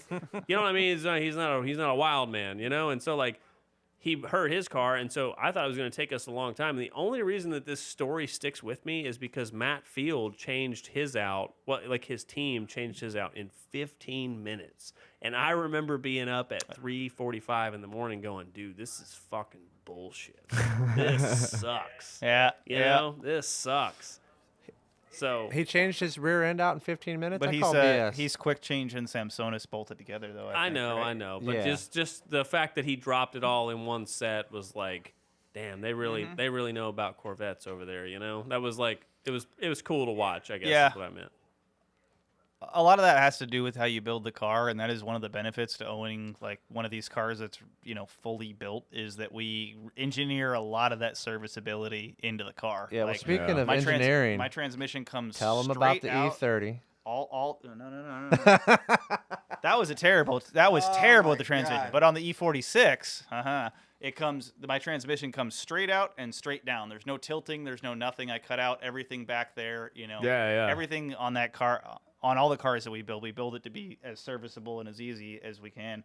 But as Jeff mentioned, when I built the E30, which was the first car, you know, that I really did a full build on, you couldn't get the transmission out without pulling the engine until my crew chief cut the shifter hole bigger to where we could slide it out and tilt it and do all this mess. And it was always such a mess. No, on you that asked me car. to help change Yeah, the that clutch. would be annoying. Yeah. And you were like, oh, first we have to pull the rear end. Oh, that's because I didn't have that drive shaft. Yeah, okay. And I was like, what? Why do we have to pull the rear end to pull the clutch? That's just E30 problems. Yeah, that's the subframe itself on the E30. It has And you like had this, to pull the radiator out before you could pull the rear end out. It's got a little hole that looks like the mouth of a manta ray, and the drive shaft goes through that hole.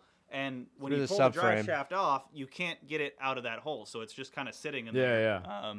Just hanging out, you know. E30 problems. Post coitus, just hanging out. So the only way to get the drive shaft out was to drop the differential and then slide the drive shaft out through that hole, and that was the only way to do it. Wow. Until I found out they make two-piece slip yokes. So now I'm running a two-piece slip yoke up front, and I can drop the drive shaft straight down and do whatever the hell I need to do. But I didn't know this existed for a while. Yeah. And I didn't know that either. I was going through a bunch of options. I guess you can put a CV joint at the front of your drive shaft as well. So you can have a slip yoke that has a CV joint on it, just like on your axle. And you can run that and then bolt it apart. That just seemed overly complicated and seemed like a major failure point because there's a lot of, you know, there's the cage and the balls and all that stuff in there. Cage and balls. Yeah, you don't want your balls in a cage like that.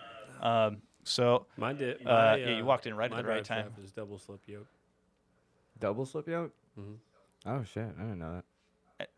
How do you get your drive shaft out? Do you have to pull a diff or trans or something? I have a TR6060. It's the three, you know, the triangle bolts. Oh, so you got a dampener on there. Maybe. Vibration dampener, or is it just a 3-bolt thing? No, like the flange that comes off the back of the TR60 is that weird 3-bolt flange. It's got like hexagon screw type deals in it. And so if I want to take the diff, or if I want to take the drive shaft out, I just slip the front part out and then I just rock it down, and the whole thing comes out. One piece drive shaft or two? One piece, and it's one piece, and it's steel. Okay. That's not too bad. My life was very hard with the E30 for a couple of years there. E30s are cool though. Hey, Yeah, you I know like what? your car, No by matter the what, way. that car made it in Forza, Yeah, and that's pretty rad. yeah, it did. That overcomplicated, overbuilt thing. Yeah, it made it. Oh, yeah. It's really rad when you look at it in person. So but wait, goddamn, so it was Jeff, overbuilt. so Jeff thinks your car is overbuilt. The E30 was, yeah, Oh, for sure. dude. Yeah. And it was. I Yeah, agree. Jeff- Well, I Jeff, guess you you're- gotta you're say, like, the definitely- way you're that it was definitely overbuilt. The me of that podcast for sure, because I tell him that shit all the time. I'm like, dude, just fucking cut it out. Just plug it together and let's go drive. And he's always like, no, we need whatever. You know, it's always something. Yep, You always yep, need something. You know. We got high standards, all right? yeah. That's what it is. I'm opening up another beer. Do it. He's getting down to the bottom of his blue moon. All right, we're at 125 so far. We're going to try and get Zach on here, too. Yeah.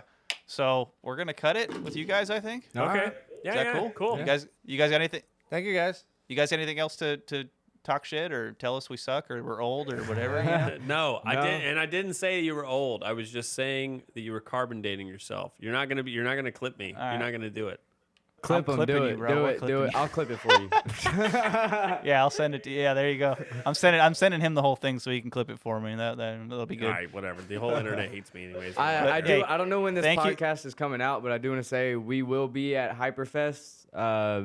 What is it? May 19th through the Yeah. 21st. If anybody is coming out, come say hi. Are you guys bringing out your equipment and doing podcasts there or anything? Or are you guys just coming out to hang out They're and having drive? us host a Q&A panel, so they're kind of doing their own thing, their own kind of podcast trackside thing. U.S. Yeah. Drift guys and all them. Mm-hmm. Yep. Yeah, that's freaking. I went to one of those. That was so fun. I heard it was pretty well. That was I heard freaking Vaughn. fun. I heard Vaughn gets turned up at those things. Yeah, we had some fun conversations. Yeah. That was fun. Yeah. Yeah. Oh, it's Yeah, looks so like a big yeah, if party. you guys are at Hyperfest, come find these guys, do some interviews, hang out, say hi. Yeah, you guys are awesome.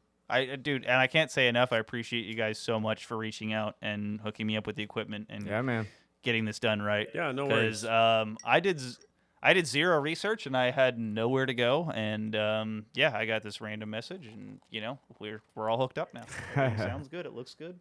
I'm glad to hear. Yeah, I appreciate you guys. Yeah, no problem. I Thank didn't you. do any of that. I appreciate that you took the time to talk to him. All I did was bring the beer, and now I've got this beautiful Matador Red for me when I Yeah. brew. Well, you owe him some Doc, and you owe Nate some beer. Oh, yeah. Yeah. I'll see if I can get A18 to send you some beer, and I'll see if I can get Doc to send you some Doc.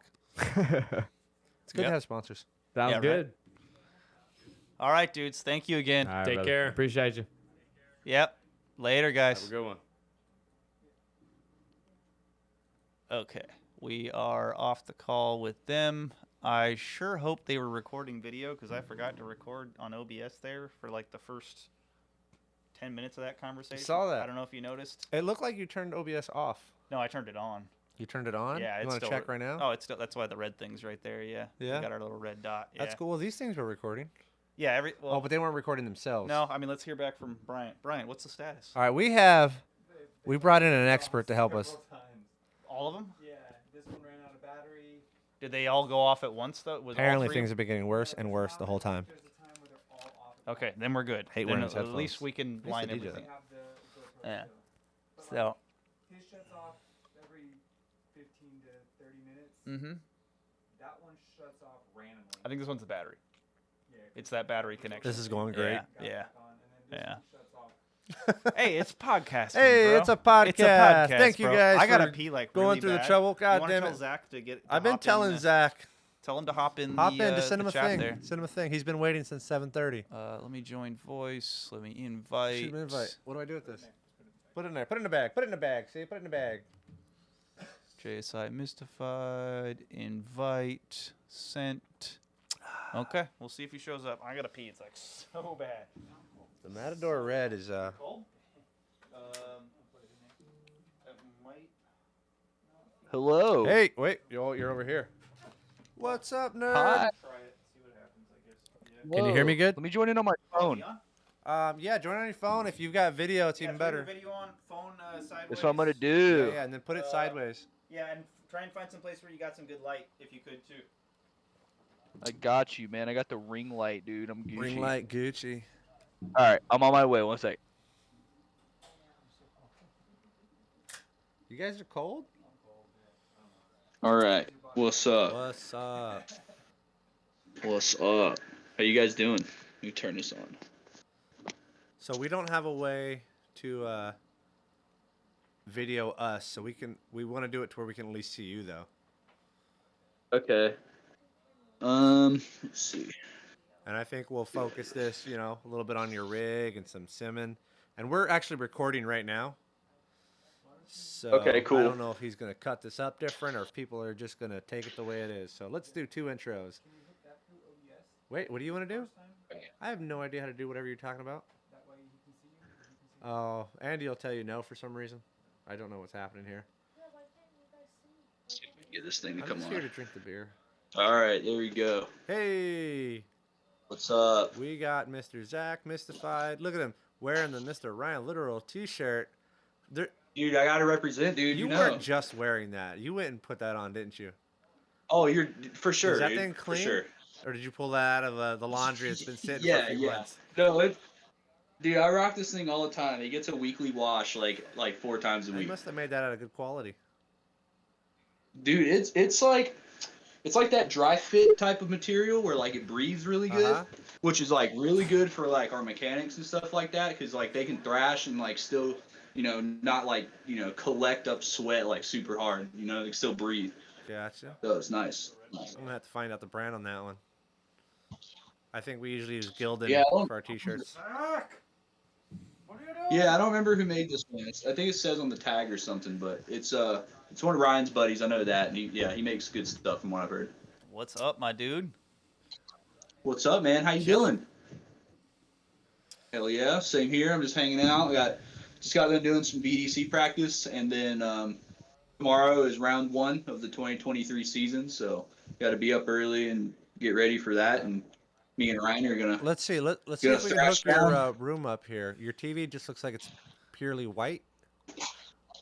Oh no, it's probably just hard to pick up because of the color. or Yeah. whatever. Yeah. Because he Let's was see your there. car. Can you put your car in the background? His sim. Oh, it's kind of there. Yeah, I might be able to. So, we were talking about this on the last podcast. Did you do an introduction with Zack here and stuff? Kind of, but I wasn't sure if you wanted to redo it. Did you say he was Zack, JSI Mistified, who we were talking I about the said last some of that. podcast? I Ryan, said some Ryan of that. Litteral, spotter, best sim driver in the goddamn world. Did you say all that? You're gonna need to re-say all that. Okay. Well, I just said it. There you So go. we're good. Shazam. So when you're practicing for VDC, are you Wait, doing? did you say this is the best spotter in the goddamn world? No, best sim driver. Oh, in the okay. Because I was saying now Wesley's gonna come kick your ass. Best spotter in the world. I'm Wesley's working on gonna it, but come I'm not the kick best your spotter. ass. So when you're getting practice for VDC rounds and stuff, are you doing like as many laps as possible, or do you think you can oversaturate that and do too many?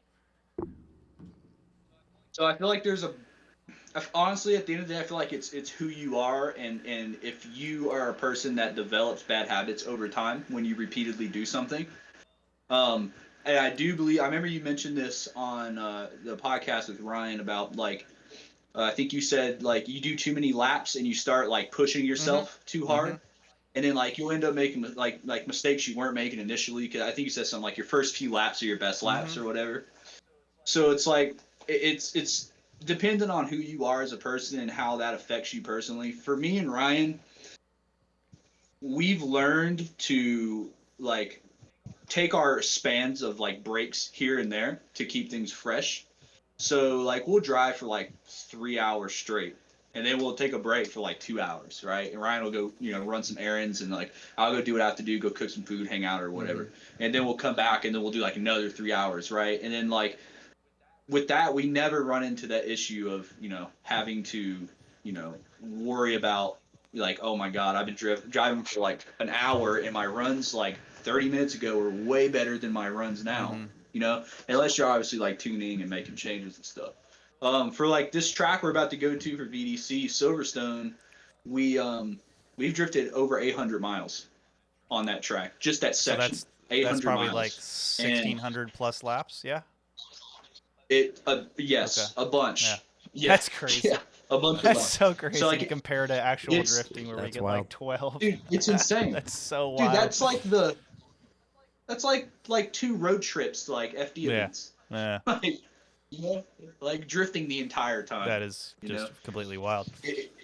It's crazy. Like that's more drifting in that once, like, you know, so we've had the track for 2 weeks. So that's more drifting in 2 weeks than you would get in years of like drifting just your comp car. Would right? you be would you be in agreement with like if VDC released the track, let's say like 20 minutes before qualifying? Just that's when they release the track to make it more realistic. Yeah, that would be cool. To make it more realistic, essentially. That would be cool, yeah. And like, I wouldn't mind it too much, but 'Cause I feel like some people don't have the free time to put in those like 1,600 laps over that 2 weeks, so it makes it kind of an unfair playing field in that sense. Because like the person who just has all the time in the world to put into it ends up, you know, getting the most laps. But again, like, is the most laps like beneficial? Like that's another argument here. Like, is that really like the best approach to it? You know. For sure, yeah. And, you know, I 100% agree with what you're saying. Like, give it to us, you know, 20 minutes prior or whatever. But so it's hard to really, like, police that first off. And it's also difficult to make that fair in a sense that all these people they're at home. You know, like, they're living their, like, normal day-to-day life and squeezing this in between. Whereas, like, when we go to FD and stuff, like, you're making it an effort to be there on the spot. Like, that's why you're there, is to do that. You know what I mean? So, like, you're going to be there, and you're going to be available to do what you need to do either way, right?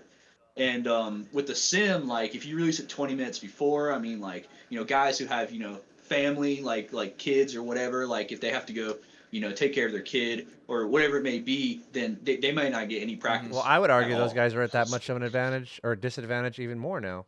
Well, I mean, I feel like they'd be at a more advantage if you scheduled it that way because they would know that they'd need to be available. Because if they got kids, they're definitely not getting 1,600 laps. Yeah, they're not getting the 1,600 laps. And then they know that, like, hey, you know, 20 minutes before this hour-long competition is practice and then qualifying. Be like, hey, Betty, take the children.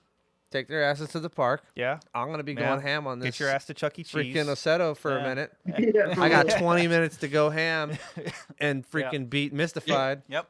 And then you tell the wife, you know, like, hey, if I don't qualify, I'll be at Chuck E. Cheese in 20 minutes. If not, you know, here's $100. Enjoy your hour. Or else you're getting 1,600 laps. You haven't talked in 2 weeks. Yeah, right. Damn.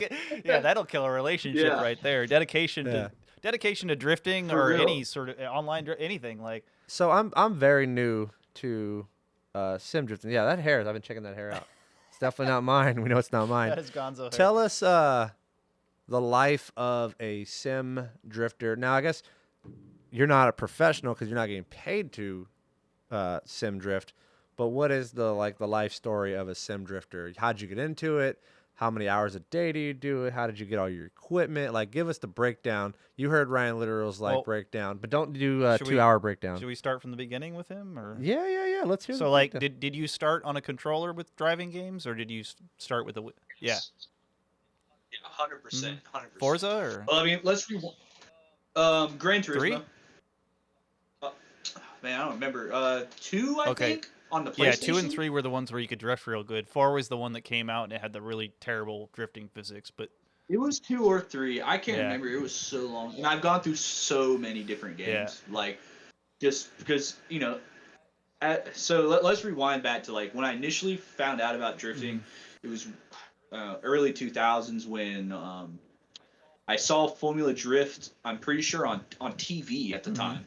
It was on TV. I don't remember what channel it was under, but it was on TV. I remember that, and it might have been a recaps or something. But I was watching it and I was like, holy crap, this is cool. And like prior to that, I've seen like small bits and pieces of it here, like on like YouTube when YouTube first started up and stuff. And my brother showed me like my first ever like street drifting video and like some stuff going on in Japan. And I was like, I had no idea what it was. But I was like, this is so cool. And then like fast forward a few years, my best friend at the time, his brother who lived across the street from my mom's place and that, he got a 240 hatch.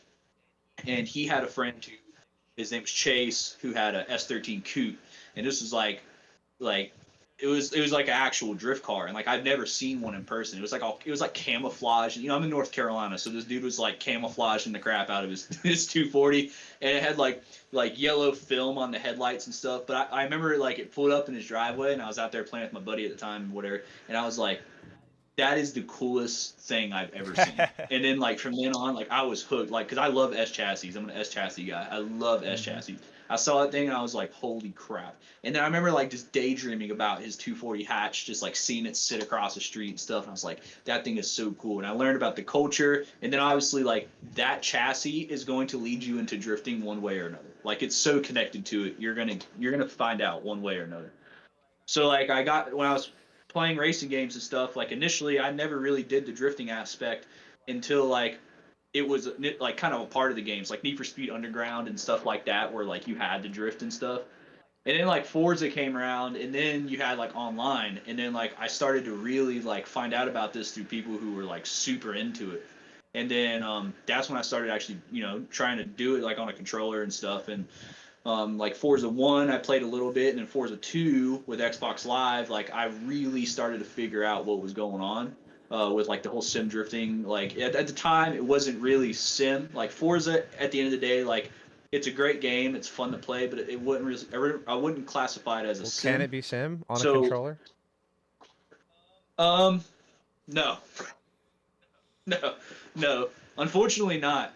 But like at the time, like the wheels that were available in the market too is like, you know, the Microsoft wheel, and they had a Mad Catz wheel, and like Fantech had the line of like the Porsche, I think it was like the GT2 wheel or whatever, and then they had the I had that CSR. Yeah, I had the GT2 and I had the Microsoft one, the white one. Yeah. Yep, I have.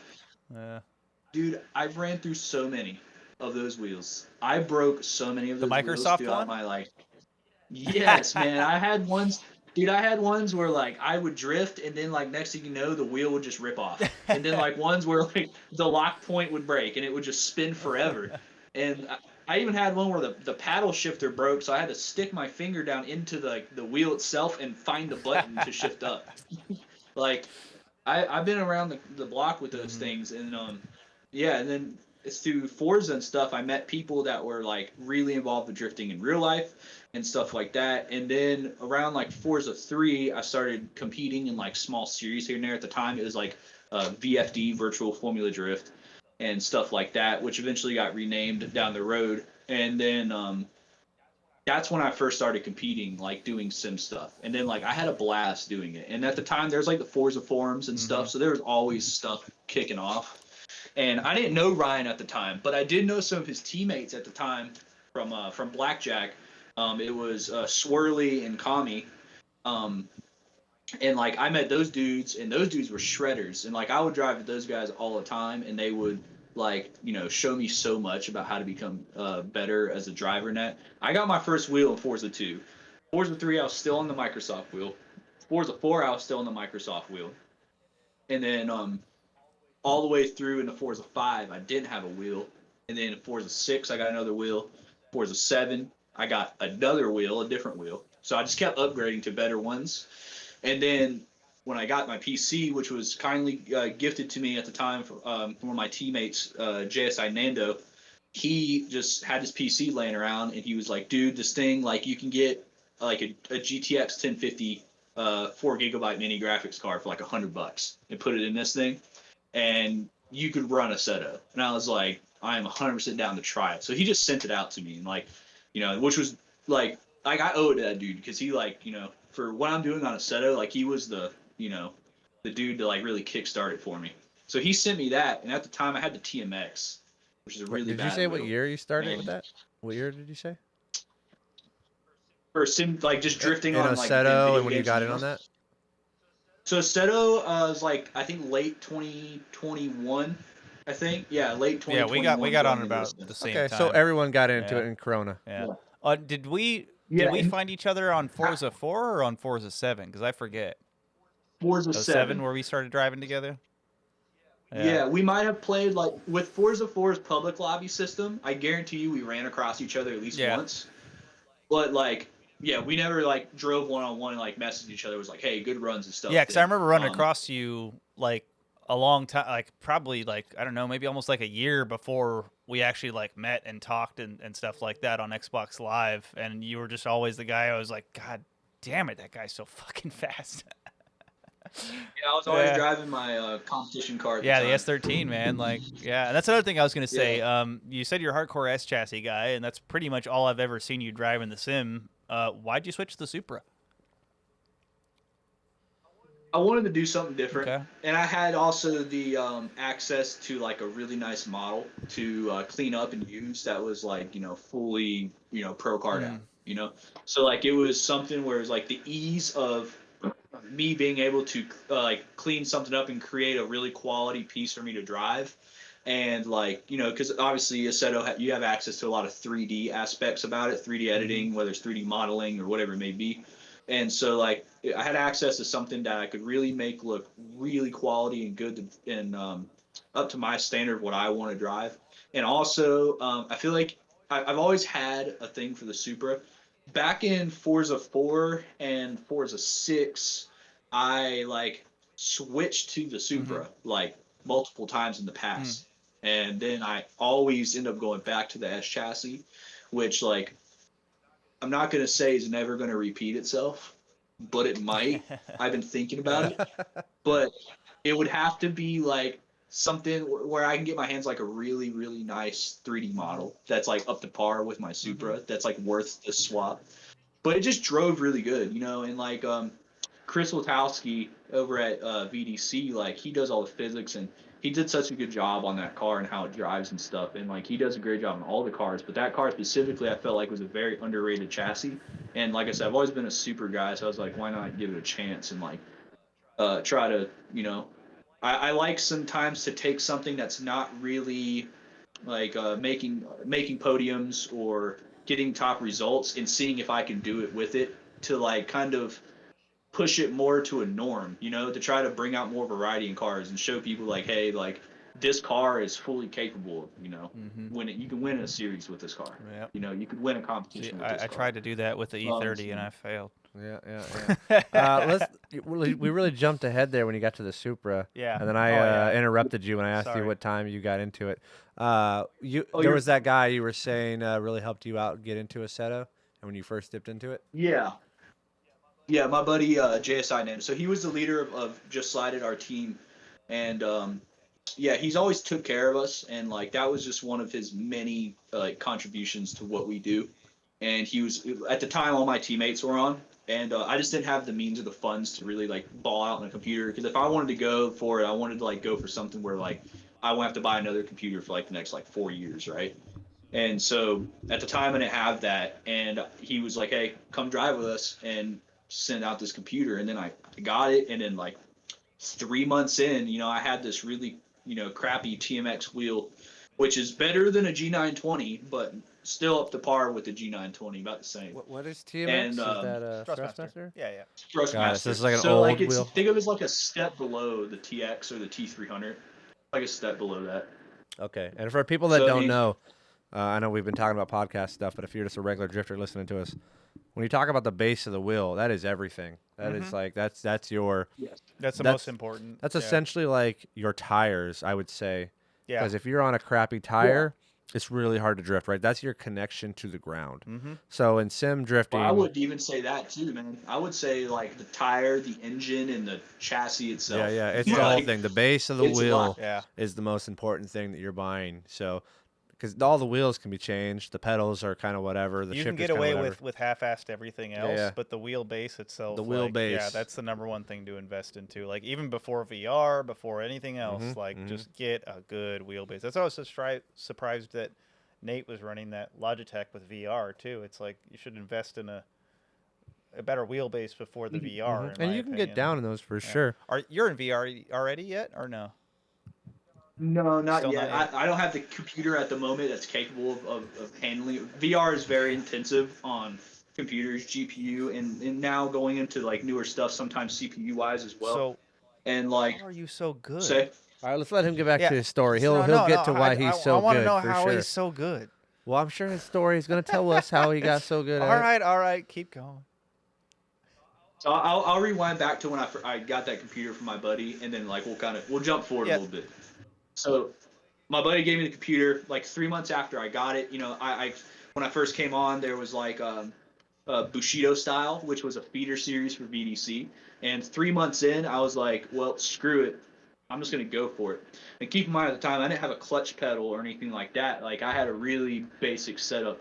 And like I had a two pedal plastic gas and brake set because I came from Forza. So like you didn't really need a clutch pedal. You just used the button on the wheel. And because 270 was really the only degree that worked the best if you were trying to be super competitive. If you try to use 900, 720 or something like that, like you can get away with it, but Forza wasn't capable of providing a good enough force feedback platform for those wheels to work correctly. So coming over here, I had this little setup. So I had to build my own clutch pedal. So at the time I was like in a rush because I needed to get my VDC license. I was like, I have to do this.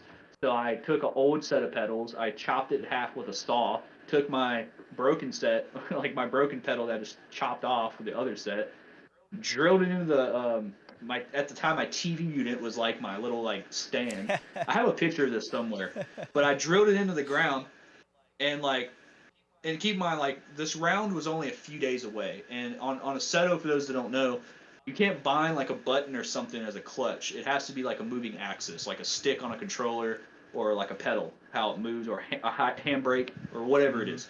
It has to be an axis.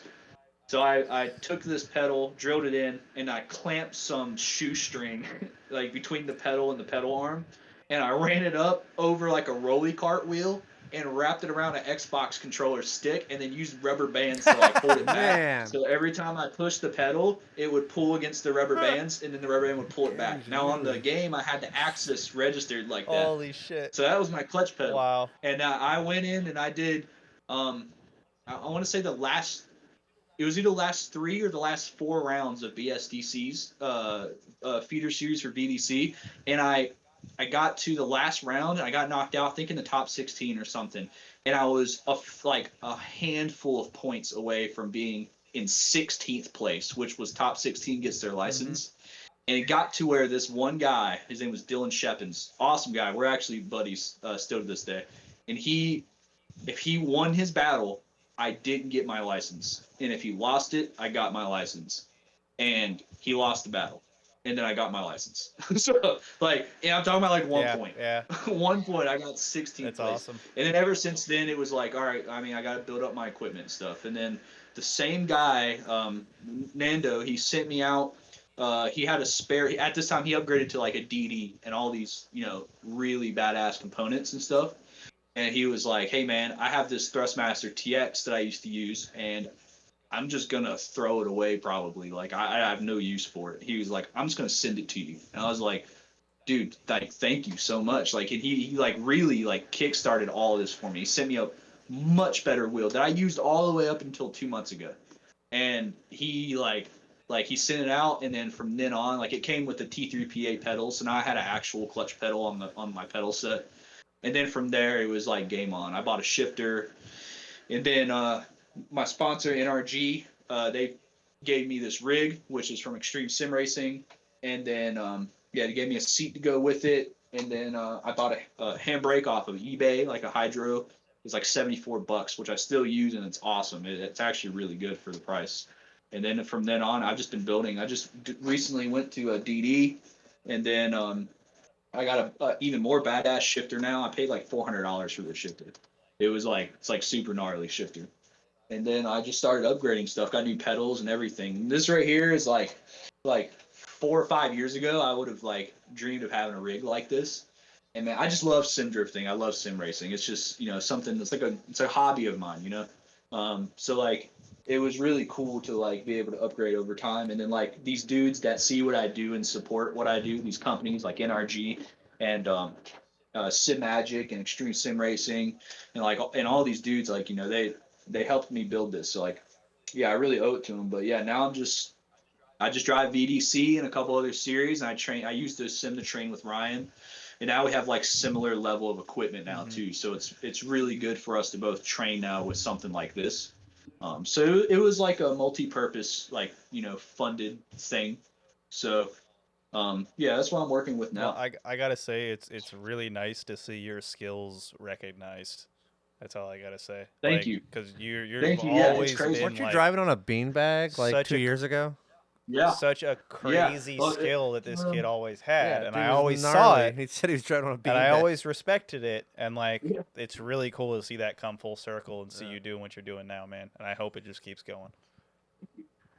I appreciate it. Yeah, and yeah, like you said, I like I had a bean bag with like originally it first started with, it was a bean bag, and then I don't know if you remember those like early 2000s like gamer chairs that were just like it was just like a L, Yeah. like a curved L, and you could just like rock back on the ground and stuff. You know what I'm talking about? It's like one of those like little gamer chairs. I had one of those, right? And it was the closest thing I had at the time to like a seat. So I set it on this bean bag so I could sit high enough to get into my TV unit correctly with my legs like angled nicely. Funny. And then eventually I took like a computer chair, old computer chair I had that had like armrests and stuff, and I took the whole bottom assembly off, so it was just a chair, like a flat bottom chair, and I sat that on the bean bag.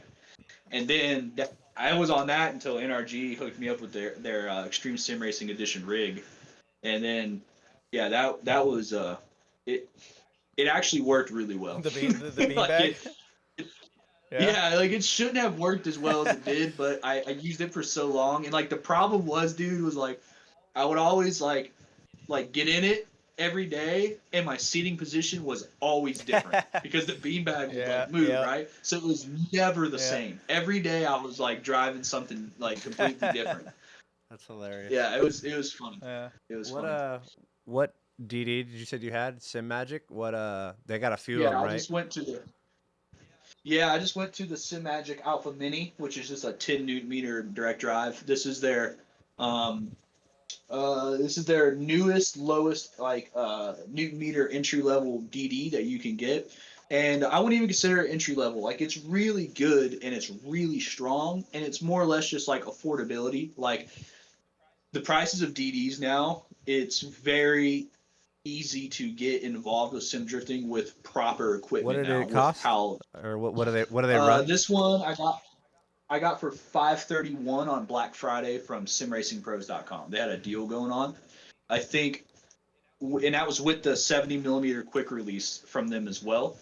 And that was without the deal or anything. I want to say it was $664. It's cheaper than a CSL. So I saved like. Or CSL, yeah. It's Do cheaper what? than the CSL. Yeah. Yeah, and the Moza as well is like, they have a really solid line of budget DDs. Like, they have their R5, which is a 5 newton meter wheel, which is like on the crest of almost $500. I think it might be just like a little bit more, 500, depending on where you get it from.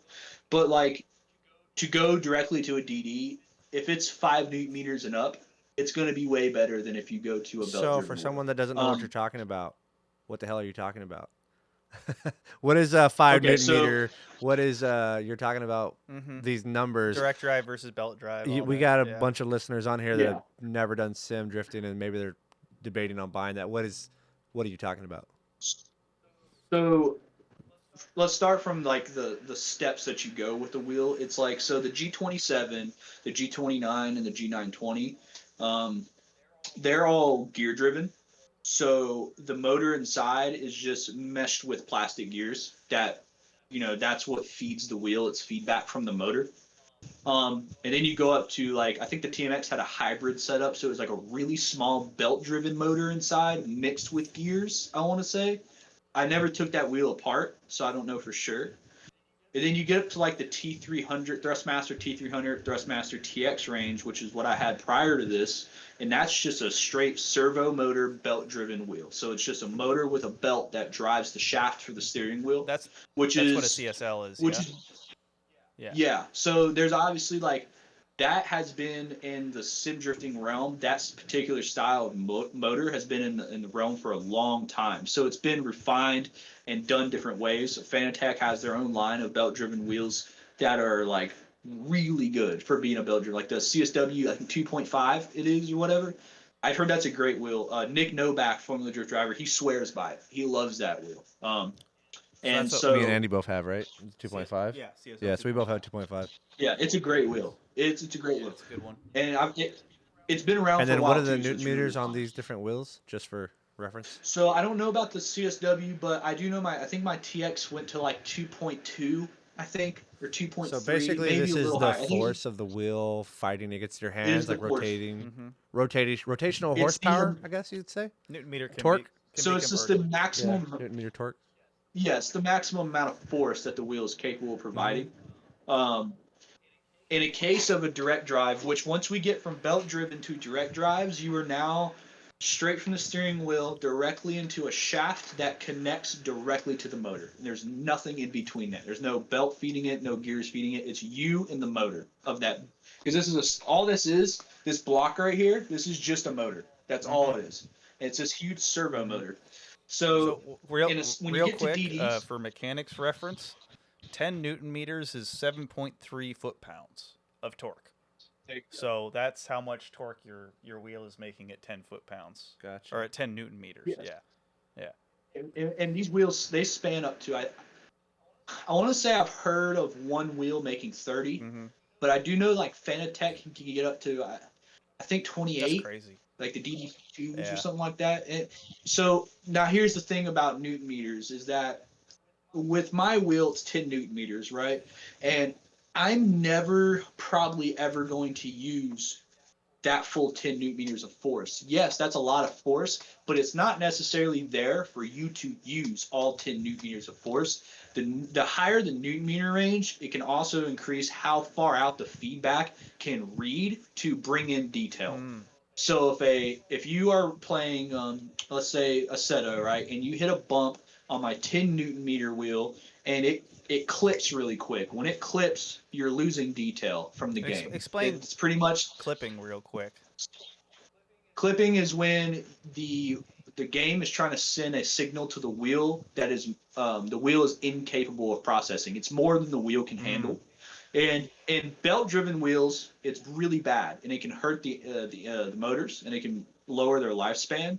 Gear-driven wheels, it's not as bad, and like a lot of dudes have to actually force the wheels to clip to try to maintain a higher force output to drive better, which is understandable. But with these wheels, they don't necessarily get hurt from a clipping, but you just start to lose detail, which is what you want to maintain the most with a direct drive wheel, because that's what it's capable of providing, is that little fine detail and fidelity that you don't normally get from any belt-driven wheel, direct drive wheel. So when you clip, you're losing detail. So detail is like track features, bumps, cracks in the road, rumble strip, rough patches, tarmac change, whatever it is. Like is that all relative to road feel, or could that be like when you hit full lock or like do something crazy with the car, you'll still get that kind of clipping effect as well? So when you clip, the force becomes a consistent, smooth amount. Okay. It doesn't fluctuate anymore to tell you like what you're supposed to be feeling. Okay. If it's like a tarmac change or a bump change. So like the force will just become one strong, consistent, smooth force, which is what you don't really want. You want to feel the features of the track. A direct drive wheel is more than capable of spinning fast enough and maintaining solid like transitions and stuff while still feeding you feedback. Now, when you go to like SimMagic has a Alpha U wheel base, which is the big daddy of my wheel, and that goes up to 23 Newton meters. So what I feel at my most right now with this wheel is going to be expanded out to now the 23 Newton meter range that the motor can read and transfer to me as detail. So it won't clip as easily. It won't clip as fast. I would never use 23 Newton meters of force as like what I'm driving with, because it will physically harm you. Like these wheels, like when you get to the direct drive, you're getting to the point now where like you're using equipment that is top of the line and providing the driver the feedback they want at any level of force. And that's going to, you're going to have to be careful with that. I've jammed my thumb a few times. Yeah. I've caught my finger a few times. I know a few dudes who have like they've thrown their wheel and then like went to grab it, and when they did, like they just slightly misjudged it and like got hit or something in the game, and the wheel came back and just clocked their thumb. And it's one of those things like you pull back and you're like you're in pain for a minute. 30. Like, it hurts. That's you said 30 Newton meters. It's almost That's 20 crazy. I think that's the highest I've ever heard of.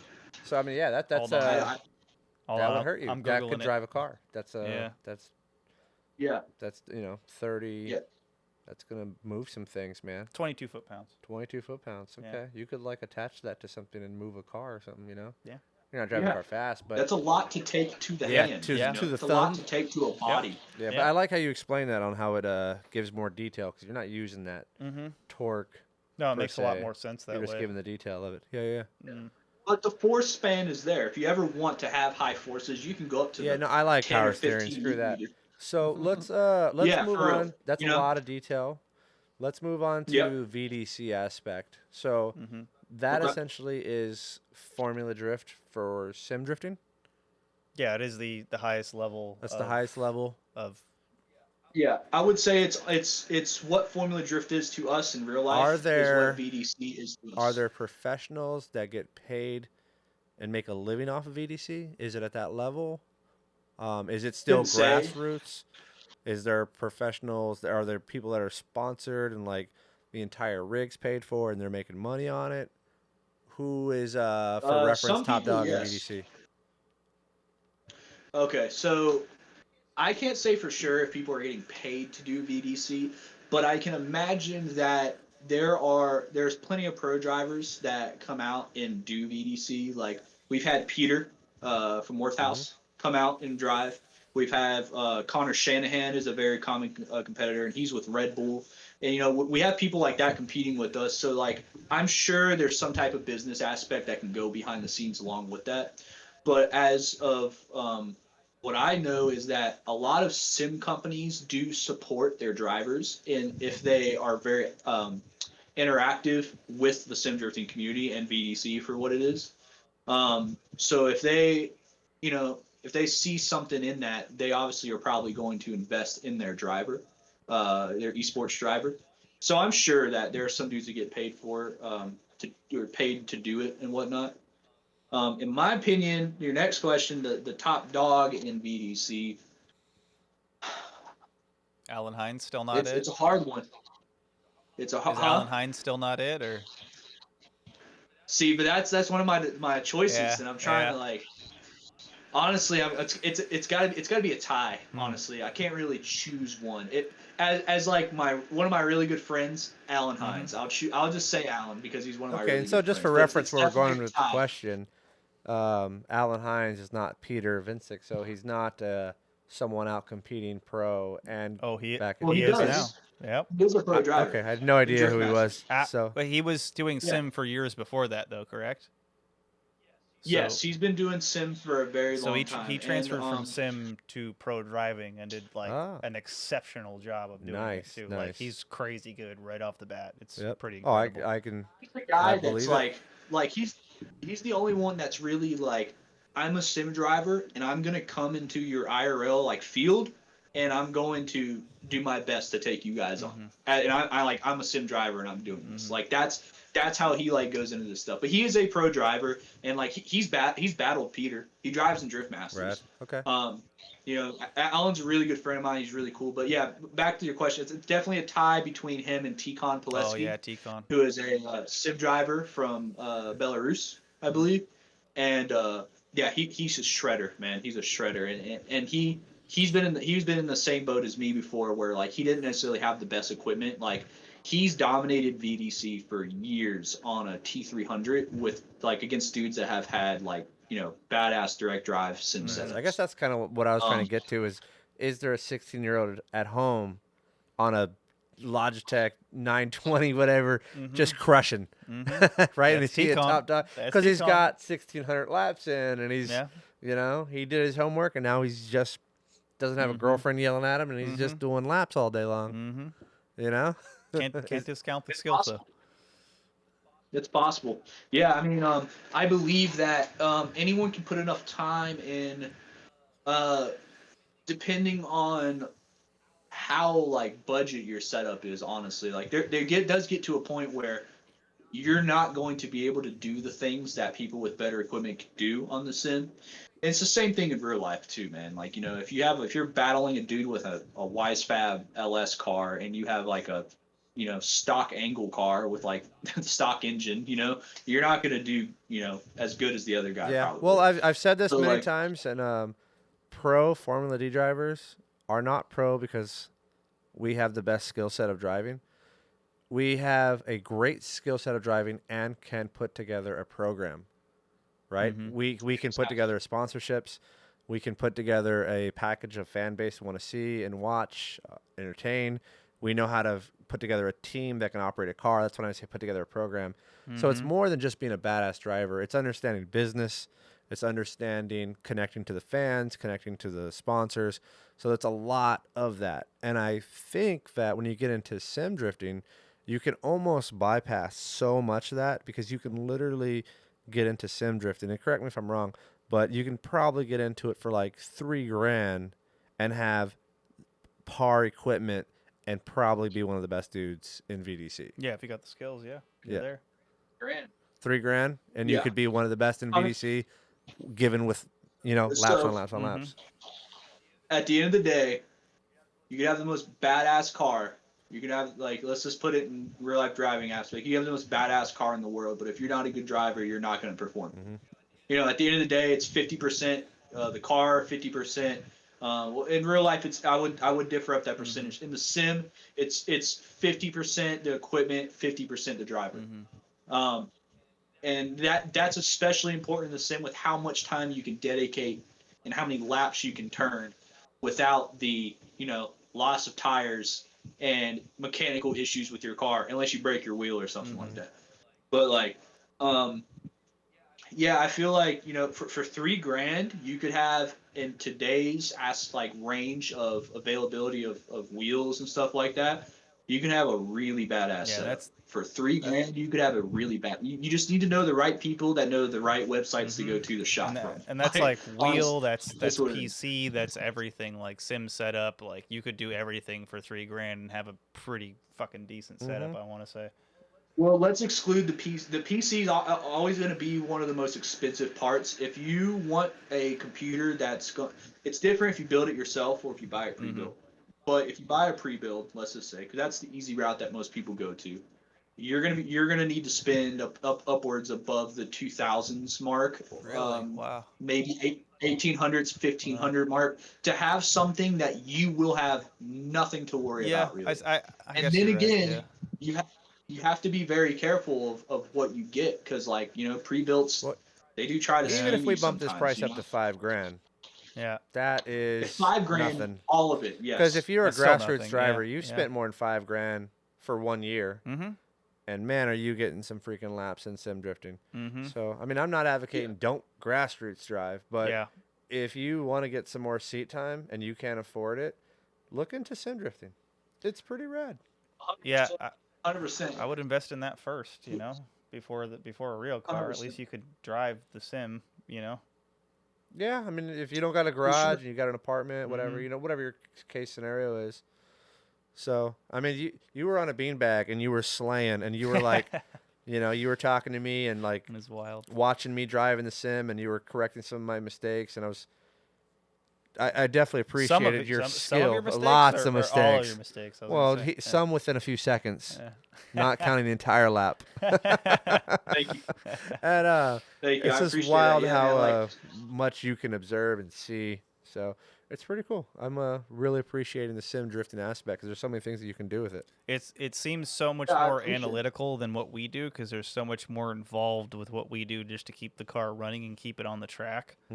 And the politics involved with, not the politics, but the sort of nuances involved with judging and stuff like that. Like with sim drifting, it's so much more simplified to where it's just the driving. Well, Ryan said he had 2 hours on his motor last year. Yeah, 2.5 hours on his motor, and we do that almost every night in the sim. Yeah. That's crazy. Yeah, that's pretty gnarly. Yeah. And they break down too. How many hours a night do you try and get?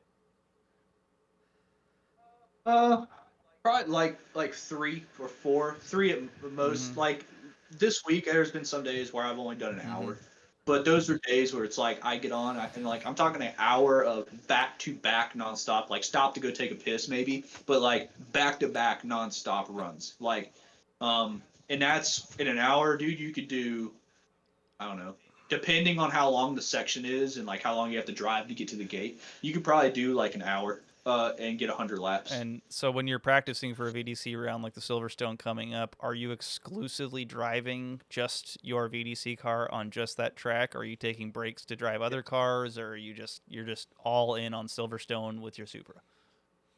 All in on whatever track we're doing. It's one of those things where like you get so competitive to a point because on the sim we don't have to worry about like a mechanical issue with the car or anything like that. Like, we don't have to, unless you're obviously having problems with your equipment that you use for your sim or whatever. But, like, we don't, all that stuff's out of the picture. So, at the end of the day, it comes down to driving, Because what's going to be the decider of that battle is the driving. There's no car failure. Can we look at your nothing rig? like that. Yeah, Is your camera mobile? While he's grabbing that, I wanted to ask: are there any do you go and practice with all the other VDC drivers before the event, sort of the same way that we would practice at an FD event, where we're all driving with the same guys? Or are there guys that really don't want to let you know how they're running? Is there some sort of chess game there where people say they don't want to let you see what their lead run is like because then you're going to know it during competition type thing? Or is 100%, dude, 100%. And so like there's turn your phone sideways if you can. There's a yeah. Do it like this. I'll plug my phone in real quick. Good man.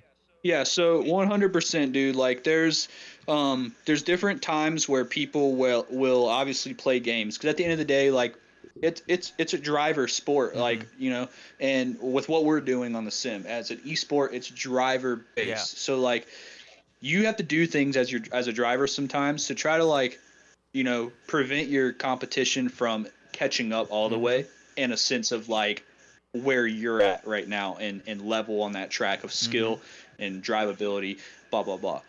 I have in the past, like I'll be, I'm guilty. I'll admit it. In the past, I have done things where I have chased an entire practice session and let nobody chase me. Yeah. Like I've done it because I have the. It's a sim thing. It's something that when you're this competitive, it's something that you do. But yeah, I'm guilty of it 100%. But yeah, here's my rig. So these are my brand new Sim Magic gloves that they just sent me. I won these in a giveaway. Nice. So shout out to Sim Magic. Thank you for that. Correct? Yes, this is the Alpha Mini. And like, for example, like, let me make sure this water bottle's closed. Like, this is how big it is. That's about how big it is. Yeah. It's about the size of a water bottle. Little guy. But yeah, in this is nothing but a motor. It's just a servo motor with some other mechanical bits. Are you endorsed by Sim Magic? I am not, but I am working really hard to try to work with these guys because I really do enjoy their equipment. And yeah, I just bought their shifter. That's if Sim almost Magic is listening, you better support this man. Right. And so that's a Sim Magic shifter Thank also? you. Yeah, that's a Sim Magic shifter also. Real quick, just to show like what we were talking about earlier with a direct drive wheel. This motor inside of this is, think of this as like a massive reinforcement piece to prevent leverage or whatever and flex. Inside of this is a CNC rod that connects directly into this motor. There's nothing in between. It's this rod, this motor, my steering wheel. And that is it. And obviously it takes a power brick, which is down here in my rat's nest of wires. And then yeah, USB obviously. Do you know the reason why the other wheels had direct drive? I mean, they had gears and they had belts and they had all this extra stuff when this design just seems so much simpler and easier to create. I think at the time, no one was really able to pull it off the best. Okay, software wise or software wise and also just compatibility wise. Trying like there's still games that you can't use a direct drive wheel to play. Oh, really? And yeah, I mean it's still relatively a new thing. I if I'm correct, and if people listening know this like fact, I think that in the early 2000s there were direct drives for the early like really like in-depth racing sims like Richard Burns Rally. I don't know if you've ever heard of that. Yeah. But that's people still play. That's an early 2000s. It was a NASCAR game. sim in the early 2000s. It was really popular Yeah. too. I forgot which one. My buddy was super into that, and he's like, "Oh, this is a real." He was so convinced that like this was the real simulator, and he always talk crap on Forza and everything else that I was playing. So when you talk Yeah. about the direct drive Mm-hmm. base, and then you'd mention like why would you throw gears in there and why would Yeah. you throw a belt in there? Yeah. Because isn't that a direct drive motor controlling a belt, controlling a gear? Yeah, So, but yeah, why have all that extra stuff? And then so is that is that a brushless motor? Does that motor have brushes in So it? I'm not It's like if you took that I'm not apart, sure does of, it like- look like an alternator we or need to get starter Chris inside on. of We it? need to And get then Chris like It does. yeah, like He I can really let would us- like to It dissect does. that thing and see Mm-hmm. what's going on in there. Yeah, it's been taken apart. There's a guy on YouTube, and he is, in my opinion, the best guy to go to for sim reviews. For anyone wanting to get into sim racing or anything, if you're trying to purchase a part and you want to learn about it, the best sim reviewer ever is Barry from Sim Racing Garage. So if you go to YouTube, youtube.com/Sim Racing Garage, you can Sim find Racing like Garage. he does. I'm gonna be checking that Dude, one out. his reviews are like an hour to an hour and a half long, and it's practically a movie. He takes everything apart, Oh wow. down to the littlest thing. He talks about every little technical piece, every electronic. He explains how it works, how it would benefit this part and this entire piece. And like, dude, he's the That's best. awesome. He's the best. But if you're in the market, he has taken this wheel apart. And inside it does, if I remember correctly, kind of look like an alternator. You know, there's coils and there's stuff like that. And and to answer your question, I think the reason that people or companies made belt-driven and gear-driven wheels was because it's a much weaker motor. That's more affordable for them to mass produce, in a sense of the weaker that motor, I'm just guessing off the top of my head. If I was a company doing this, I don't think that motor would be capable of withstanding a direct drive system because of how weak and small that motor is compared to something like this. So you essentially connect a belt to it or gears to reduce like the direct on stress that it would That have, makes sense. where this is connected to this immediately. Yeah. With a belt, you'll have stretch and you'll have some leverage, but it will still provide, the feedback. But like, I'm just guessing. So I'm assuming that as modern technology has advanced, you've been able to get stuff like this now, where this is strong enough to withstand this. And this wheel is actually rated. From what I read online, it could be true. I think it is. I've read it a few times. This is actually a 13 Newton meter motor, but SimMagic has toned it down to 10 Newton meters to assure that it's reliable and will not have issues and be pushed to its limit consistently. That would ever cause any issues. And it's great. I've had no problems with this wheel. I know SimMagic is now one of the top go-to direct drive companies that provide the best badass, like if you want to go to Alpha U, like 23 Newton meters and down to like a 10 Newton meter more entry level direct drive. Fanatec's kind of been the top dog forever, and it definitely seems like there's more dudes for sure stepping into that game to take over. Well, Fanatec's, man, they're slowing down. They're slowing down, and they're creating stuff that's not as affordable as some of these other companies. But here's more about my rig too. Like, this is their 70 millimeter quick release. Nice. It's really nice. I like it. It's just a ball bearing style. You just slide on, slide off, and it actually, here, let me set this down so I can take it off and show you.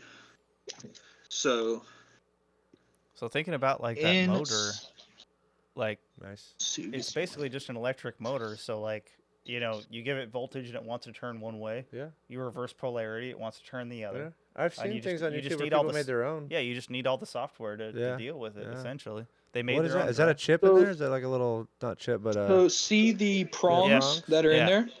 So those prongs on this quick release, right?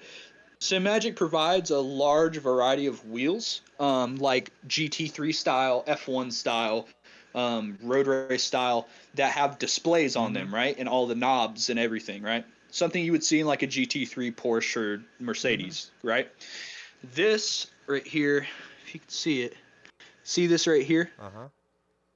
That right there. So that reads against the prongs, and it's a complete wireless feed of any information on the piece of display or whatever you Buttons on have the on your wheel. wheel directly to the base. cool. So you don't have to have a cable, USB cable coming from your wheel to the PC. It directly wirelessly converts it into this hub, which will transfer to the motor and tell you Wireless. completely wireless. It's Well, based off of pretty much Is like it not electronic scrubbing? friction. Is it do not? they even have that in like Formula One yet, where they have the wheel that Oh, I goes wouldn't on and trust it's the a wireless Fuck connection? that. I'd rather have a wire. I'm not sure. But yeah, I mean, like, You hack just those that prongs, sucker. dude, and Because like it's super Well, no, cool. that's touching. That's I know not like wireless. WRC, like they even had like the paddles would be on the wheel and then they'd have that spiral cable. But that that's hooked up. touching. That's not Sure. wireless. It's just. That's just. Well, it's wireless down the shaft, I think. Well, no. Yeah, it's not a wire by wireless. I mean, there's no We USB had a beep needed in to here. connect this wheel to your PC Oh, okay, to okay, convert okay, information. The GoPro beep. So like, Yeah, Sorry, we had a yeah, GoPro like if in you here bought beeping. another wheel, Go ahead. that's the end. if you of the bought memory another card. wheel that was. You guys good? You got everything Yeah, good we're over good. there? We're setting up GoPro. cameras Hey, I now. got a really random question for you. What's while up? we're fixing GoPros and cameras in here, do you play guitar or bass? I do. I knew it. I saw that crate right there. I'm like, do. bro, what's going on Oh, with shit. that? I Yeah, do. wait, what do you play? I play guitar. Oh shit, dude, I play guitar, I play banjo, I love that shit. Here, How'd you not call him out when you I'll saw show the you. crate? I didn't see it. Yeah, I saw that Check freaking this out. cab right there. I'm like, bro. Dude, Yeah, I have a blanket over my guitars over here just to prevent dust from coming in. Or ruining I my feel like you play strings some and super stuff. metal shit. All right. I do. All right. How do I know Hold that? on. I do. Get back into Damn, your you got a position you fucking were at good earlier, collection, and let's dude. hear a quick riff. I would, but I'd have to plug. I've been moving everything, and I have you to can plug do it all it. back You can up. do it without it being plugged in. Dude, it's I fucking do. I 11 would, but you won't be able to o'clock hear it. No, don't plug it in. Let's just see your fingers in action. He wants to see you finger the I guitar. want to see you finger the guitar. Yeah. Okay, you just want to see me. I'm gonna go finger it? pee All and right. reset a GoPro, so Jeff's gonna keep you Yeah, entertained yeah. here. Okay. All right. Hold on. Let me. Get back in that position you Let me were in see. earlier when you had your phone or whatever sitting down. That was perfect. Should I finish the quick little rig walkthrough? Oh yeah, I mean, you weren't done. I'm sorry. I'll just I'll just ADD show over my here. last little bits real quick. Sure. So, custom steering wheel, limited edition. There's only a few of these ever made, and it's made for Virtual Drift Championship Oh, for that's VDC special. by Grip Royal. Yep. So I won this from my podium in the championship last season. I got third, I think. I don't remember. I think I got third. I know I got a That's podium. And then Extreme Sim Racing rig. That's their little carved-in logo down there with a NRG Prisma Ultra seat. Thanks to NRG, they sent me this out. eBay handbrake, $74. Works really good. You can adjust these nuts right here to He said he add could adjust tension. these nuts. You can adjust these nuts. Yep, on the spring. And if you want to add some tension. I should probably upgrade to that. Here- I'm rocking a freaking Del Sol handbrake on a Adreno. Yeah, it's on an Adreno. Oh my It's on an gosh. Adreno board to go from just a button to an analog to digital, whatever. Yeah. So this is the brand new SimMagic DS8X shifter.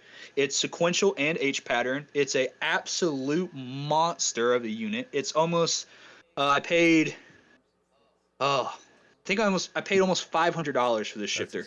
It is badass. Like listen to this thing. Baller.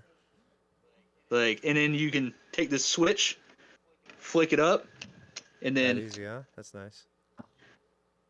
yeah, and it's a beast, dude. So, yeah, this is their new shifter. It's great if you like to drive H pattern and sequential stuff. This is the way to go. You can adjust tension on the back. You can make this thing so tight that you have to punch it into gear. Wow. Like it is awesome. Etsy button box because I didn't have the funds at the time to ball out on a Dude, badass one that I do want to need a get button eventually. box. I don't have a button box. I really need one. Yeah, I got this thing for $40. Dude makes it for flight sims. Fucking button boxes are sick. You gotta It's so send us cool. the links and I for got to this choose stuff. my Maybe color. we can get Andy to put the links to all your Yeah, actually, that's a good equipment in idea. the Discord, or That's not a- the Discord, the YouTube. Yeah, I can do that. Yeah, I can send everything over. Yeah. And then V3 pedals from Fanatec. You got to send me a picture of that of your clutch pedal rubber band thing too. Yes. Oh, dude, I'll have to find it, but I'm pretty sure that I put it in our team Yeah, chat I need that. on Discord, and I captioned it. I'm Albert Einstein or something like that, something stupid. But I made the pedal. Yeah, and then AOC 34-inch curved ultra wide 144 hertz monitor. And you're running so head that's tracking? I do run neck effects and custom shaders patch. And on for content all the manager, people out yes. there without VR, can you do those settings real quick? Is that too hard? I can actually. How about this? I will be posting these on my Instagram very soon. Cool. Yeah, check his Instagram. So if you ever go to my Instagram, I already have some presets for the Alpha Mini. If you do buy one of these wheels, I have presets for everything in game for Content Manager, which if you don't know is an add-on for the game Assetto Corsa. It's a whole different interface, makes things easier. Get Content Manager if you get Assetto in a rig. Get an Alpha Mini or an Alpha U or some badass wheel from SimMagic because all their wheels are awesome. And then get you a wheel from NRG and get you an NRG seat for your rig. And go to my Instagram. I have all the settings for that. I have all the settings for that. And then I will have the settings for my look ahead and my neck effect settings for Assetto as well. And then, then Alienware keyboard. Nice. Or Razer keyboard that I don't like, so I put it on my rig. And then that's it. And then, I mean, that's really it. There's nothing else to it. I zip tied all the wires to try to tuck it, and I sucked really bad at it, so I'm going to go redo it. Tucker. I got a rat's nest going on. I'm about to build a whole new PC, so everything's kind of a mess right now. I just don't care to clean it up if I'm going to take it all down anyway. So You want to sell me your old one? That's that. Is a good PC? So this is a old build that my buddy gave to me. Oh, that's still the one? Well, I bought from him. Is that still the one that the dude sent out? No. That one's I'm in need somewhere. of an upgraded PC for sure. I built mine for So I'm about $600. to. That has a 1080 in it, which is it's a pretty old graphics card for what it is. We're up to the 40 series now. That 1080 can handle a good enough amount for me to upgrade everything else around it and then upgrade the GPU later. So I'm about to drop $800 here soon on new motherboard, new CPU. I've been hustling, man. I've been trying my best to. Worth it, dude. Good to for be you. honest, because I was running with a bare bones budget setup when I first got set up here. I built my buddy a sim rig, and he gifted me an old PC, and it was struggling for like a long time, and then I upgraded basically everything inside except for the hard drive, I think, and that was it. And I got a new SSD, and like light years difference, like so much better. For sure. And so like right now I'm bottlenecked really hard from my CPU. So like I have an i7 3820, which is not the best CPU, and I have a 1080 that's capable of way more than that CPU is. So I'm going to upgrade everything else and throw my 1080 in this new build, and then down the road go up to like a 3080 or something just for the time being. This is exactly what I'm going to point out right now is that like so many people don't realize like how complicated this stuff gets with sim drifting. Like I've described this before, like racing on Forza is like driving your street car to the track and enjoying the day and stock horsepower and all that. Sure. This is like owning a Formula Drift car. Yeah. You have to constantly update things. You're constantly trying to figure out ways to make it fail. better. They do break. You're never going to have the optimal best setup. It's always going to be something that could be better, something that could be improved on. You know, it's just a constant sort of struggle as to make it the best thing it can be, and that's just the way it's going to be until it's over. You know, like you're never going to reach that mountaintop. You know. Yeah, and this is like a pro car of sim. Yeah, like this is my pro car cockpit chassis that's in here, and extreme sim racing that makes this rig. It's a phenomenal rig. Like this column here is triple way adjustable. You can adjust this entire assembly right here up and down. You can adjust just this shaft. These are knobs right here. You probably can't see, it's a little too dark. Right here are more knobs, so you can adjust this upper front piece up and down, and then you can pull this entire column back and forth to fit your hand placement needs. And then same thing with the pedal tray, fully adjustable up, down, back and forth. Same thing with the seat brackets. And then you can't really do much with the shifter area, but it is in the best, more like average area that you would have your shifter at. And you'd have to, depending on your equipment, maybe drill holes or whatever, but they do a really good job providing drilled holes and stuff. And then they just sent me this, and this is like a reinforcement bracket for the shifter arm that makes it way more sturdy. That's a lot of adjustability. This is also another shifter placement, Yeah. but I used it just to mount my button box. I just flipped it down and tightened the bolt, and just wanted it to be close to the wheel so I can go back to pits quickly if I need to, and in any scenario on the sim or whatever. My rig Yeah, is, can't do that in My real rig life. is absolutely zero adjustable because I built it around myself. That's funny. Yeah, I like it like Yeah, this. that's cool. I would like some adjustable seat rails, sliders, Yeah. but Oh, you didn't put sliders? it's fun. No, I didn't get sliders. I just got this bracket from NRG. That's So all I this got. is like the for now. perfect But rig yeah, if you got some buddies that are gonna hop on it. Yep. Andy Yeah, sucks for sure. for having taller mine friends sucks. You can't. who are like 100 pounds more than Yeah, him show up. You don't fit in it very Yeah. well. My big ass cannot get into his rig. My yeah. knees are hitting Like- my like chest. Mike? It's no good. It's no good. Michael definitely ain't gonna be comfortable in that thing. He's tall as hell. Fucking Westies, he hates this rig so much. Okay, so we have been on this for a little bit. It's been. Can you take us out with your guitar? We want to see you Take you thumb out that with my guitar, guitar. bro. Let's see it. We need to be serenaded. Serenade us. All right, hold on. Serenation needs to occur. Let me get you set back up. Yep. Let me get you set back up. And if you know any lyrics to any songs, go ahead and. Oh, dude, What's I your can't go-to sing, dude. karaoke song? My go-to karaoke song? Hold on, wait, real quick. If you guys are watching this, comment what you think his go-to karaoke song is. Just pause the video. Comment what you think. Look Look at at his and face. tell me. Do you think he's like Amish Paradise? Look at his Do you face. think he's what's Look that at one his guy's face. name? I'm thinking Amish, bro. Yeah. What's that one guy's Amish rapper dude? What? Weird Al who did? Not all Weird that? Al Yankovic. The other one. He was a few years ago. I know who you're talking about. There was some Amish rapper guy. Yeah, Amish rapper I remember guy. seeing his stuff on YouTube. Modest Yahoo. Yeah, Modest Yahoo. Modest Yahoo. There you Yeah, go. yeah. What do you guys think he's into? Is he gonna bust out some Green Day right now? No, it's gonna be metal, dude. Metal? Metal. All metal? Metal. Oh, 100% metal, Yeah. dude. So one of my friends, Elliot Bright, the other day invited me out to go to like a heavy metal concert, and I was like, it was one of the hot pit drivers, and he's like, "Hey, are you into this?" And I was like, looking at him like, I mean, that looks cool, but I don't want to get beat up, you know. So he's like going this week. I'm like, it's not really what I'm into. I go more old school hip hop and random like house.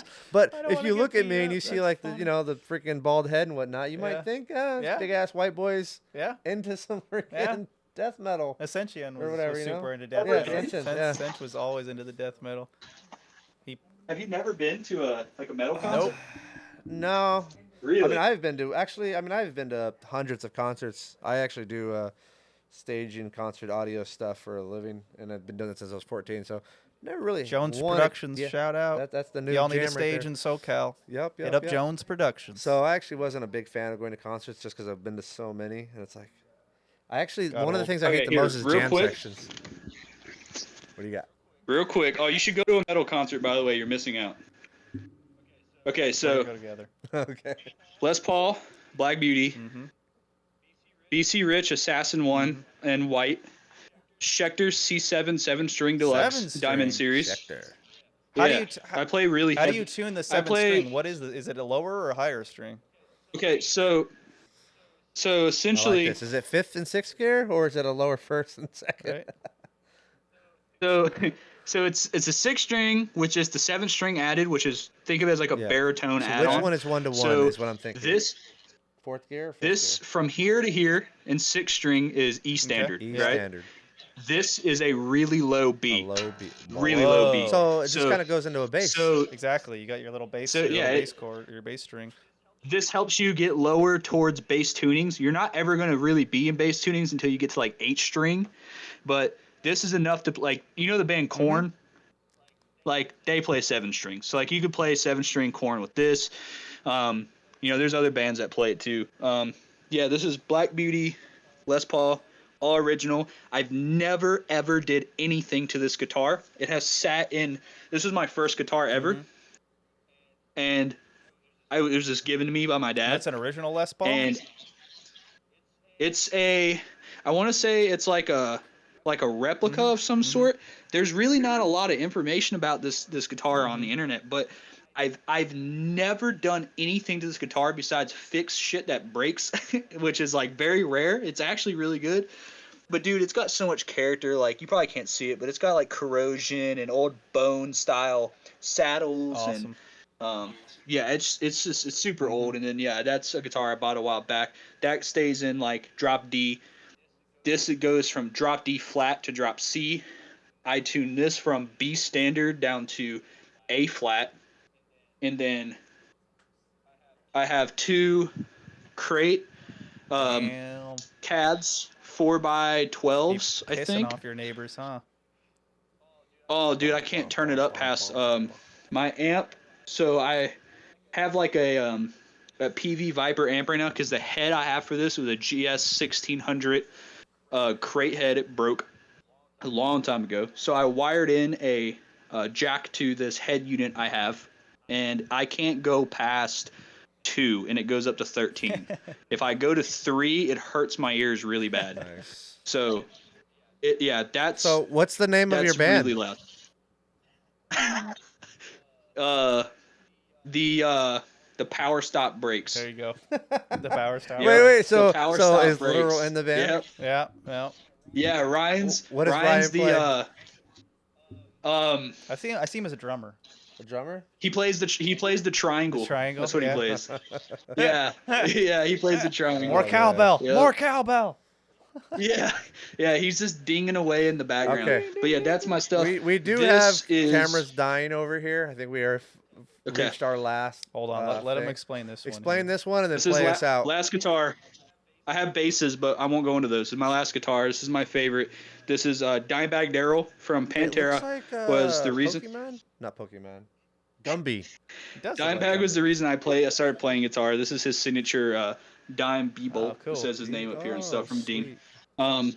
This is another gift from my dad, and this is a badass guitar. It's one of my favorites. Okay, I will send you out with some guitar stuff. Do it. All right. I'm ready. All right, let me plug this. Yeah. He's about to romanticize us with this guitar. Yeah, I even hooked up my amp and everything for this, dude. Did you guys buy tickets or did you just sneak in here? We snuck in. Yeah, we're paid the security guard $20 and he let us in the back door. Oh, dude, I'm gonna tell him you guys, man. Not cool, man. We traveled across the entire United States to play this. Oh, we're about to piss off. Mom Yeah, and he's Dad. about to piss off the neighbors. Love the lightning bolts. I won't go that Dude, loud. those lightning bolts are fucking nice, huh? Right? That is some nice paint. Crank it up to You hear that? 13. No, not yet. You hear that stuff? Did you hear it? No. I didn't hear it. Play it again. No, we're not hearing that. It's too loud, I think, it's not picking it up. How about that? We got a little That bit. coming through? Yeah. I think you're right. It's too loud, huh? I think so, yeah. It might be too loud. Did that come It through? might be too loud. It's like barely coming where down. it's cutting it off. Maybe lower it a little bit. I don't know then. Maybe I can Let's see the fingers move at least. Oh, here we go. What about now? Oh yeah. Perfect. Oh yeah. Oh, I heard that. Yeah, keep it going.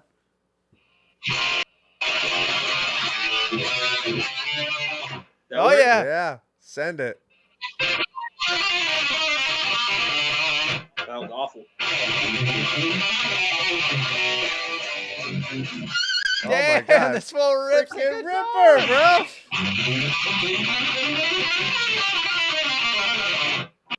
God damn, boy.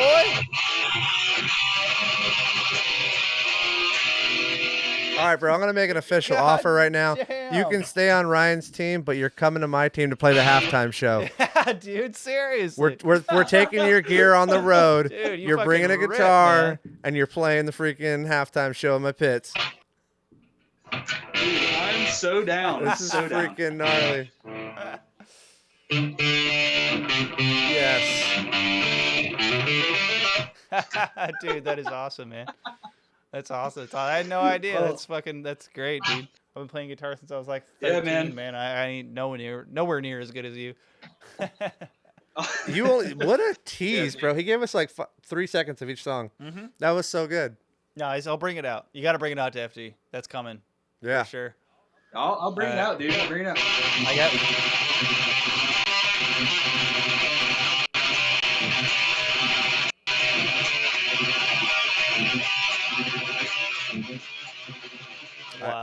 this man's skill set. I'm Yeah, jealous. right, dude. He's got the skills, man. Skills to pay the bills. I just realized we wasted like There you an go. hour talking to you about sim stuff. Uh-huh. You got this freaking badass Right. guitar. I mean, that's not our audience, but Yeah. shit. Yeah. Yeah, I know. Didn't even think about the Kiss poster. If anyone's a got a little Kiss sloppy. poster. Yeah. Oh, man. All right. Yeah. Yeah, dude. Pack Yeah. that stuff up. It's going on tour. You're playing I'll the bring freaking out every JJR round, dude. pit I'll- freaking rig. We're fucking doing it. I'll provide the soundtrack, dude, for FD from now on. Wait. So all I got to do is get an amplifier out the back I of got my one Z. right there. If I get an I got an old D amplifier out the back of my Z, he comes out, plugs in. Now we're really dancing. We're fucking rocking, bro. And don't forget Ryan, dude. Bring the triangle. Bring the triangle. Ryan's- Ryan, get your practice on, He's brother. bring his Get your triangle, dude. practice on. Ding, ding, ding. Oh, my God. That's him, dude. Perfect. He's on tempo at all times. He's a Perfect. beast Oh at my it. God. I'm telling you. I mean, judging by his choice in engines, the triangle might break halfway through. Oh, His, wah, Yeah, wah, yeah. ah. Oh. All right, let's leave it at that. Oh. Let's leave it at that. Zach, Sorry, thank Ryan. you. That was brutal. Sorry, Ryan. Zach, thank you so much. That was brutal. Yeah. Huge insight. Guys listening, if you've made it this far into this podcast, please comment below. If 2 you want to hours get and Zach 45 back on minutes. here. This is long. Yeah, she's a long one. Mm-hmm. If you want to get Zach back on here and go more in depth on Mm-hmm. VDC, on Simrig stuff, like this dude just knows all of it. We're gonna live stream his concert. We might have to get him back on here. And hey, if you want to hear him jam, we might have to live stream his concert. Yeah, I think Yeah. so. Yeah. Thanks, bud. Appreciate you. Well, maybe we'll have him do our theme song, a new theme song for the What the Drift. Mm-hmm. Yeah, we can do a whole new intro. Oh, Yeah. new intro's Yeah, coming. Yeah. All right, dude. Well, thank you very much. We appreciate you. Thank you, guys. And till next time. Till next time, bro. Yeah, hey, when I come out to Cali, I mean, let's do it When are you again. coming out? I'll probably be out there for Long Beach and, and maybe Irwindale. Okay, cool. Yeah, let's hook up during Long Beach or something. Cool, sounds good. I appreciate it. Thank you guys so much. Man. Later, buddy. I'll find you on the sim. All right, later. Okay. Holy moly, that was a long one. That is 2 Maybe- hours and 46 minutes we're at right now. I feel like you could probably just cut that one up into 2. Possibly. Yeah. That one's done. There's another battery. There's 2. There's 3. Yeah. It should be on the charger maybe still, or where did it go? I don't know. Somewhere. Oh well. We still got the main cam and GoPro. All right. Yeah, your camera overheated. What's up with I that? have no idea. It needs a better radiator. Are we still on here? Are we hanging up? What kind of fan you got on that I have thing? no idea what kind of fans on that Spow? You got freaking a- thing, bro. You got a Lincoln Mark 8? Yeah. We need to upgrade, dude. That I made the mistake of pulling off the clutch fan, thinking that electric fan was better, and it was not. Mm-hmm. Look at Oh that. wow, Look check at that out. Overheated. Overheated. Overheated. All right, well that's another podcast. Yeah, that was fun. And we're actually done kind of early, then. It's only like 9 o'clock. Yeah, So and let's go on to 818 and grab yeah, a beer. we're gonna go to 818. Well, we had one more beer. Can you bring that out? And Christina, you want to get some of that? Let's get to tapping on that. So I called my buddies over at 818. I'm like, hey, you want to be our first sponsor? Mm-hmm. And they're like, oh yeah, for what? I was like, we're doing our What the Drift podcast, bro. Like, sweet. I like that they said, "Oh yeah," before we even Yeah. even gave them a dumb idea. What and kind of he's- dumb idea you got? Oh And yeah, he's we're like, all about sweet. it. What are you guys doing? Are you like talking about beer? We're like, no, not at all. So we're talking about kinda. drifting. We're talking. Yeah, about I mean, we're beer drinkers, Yeah. you know.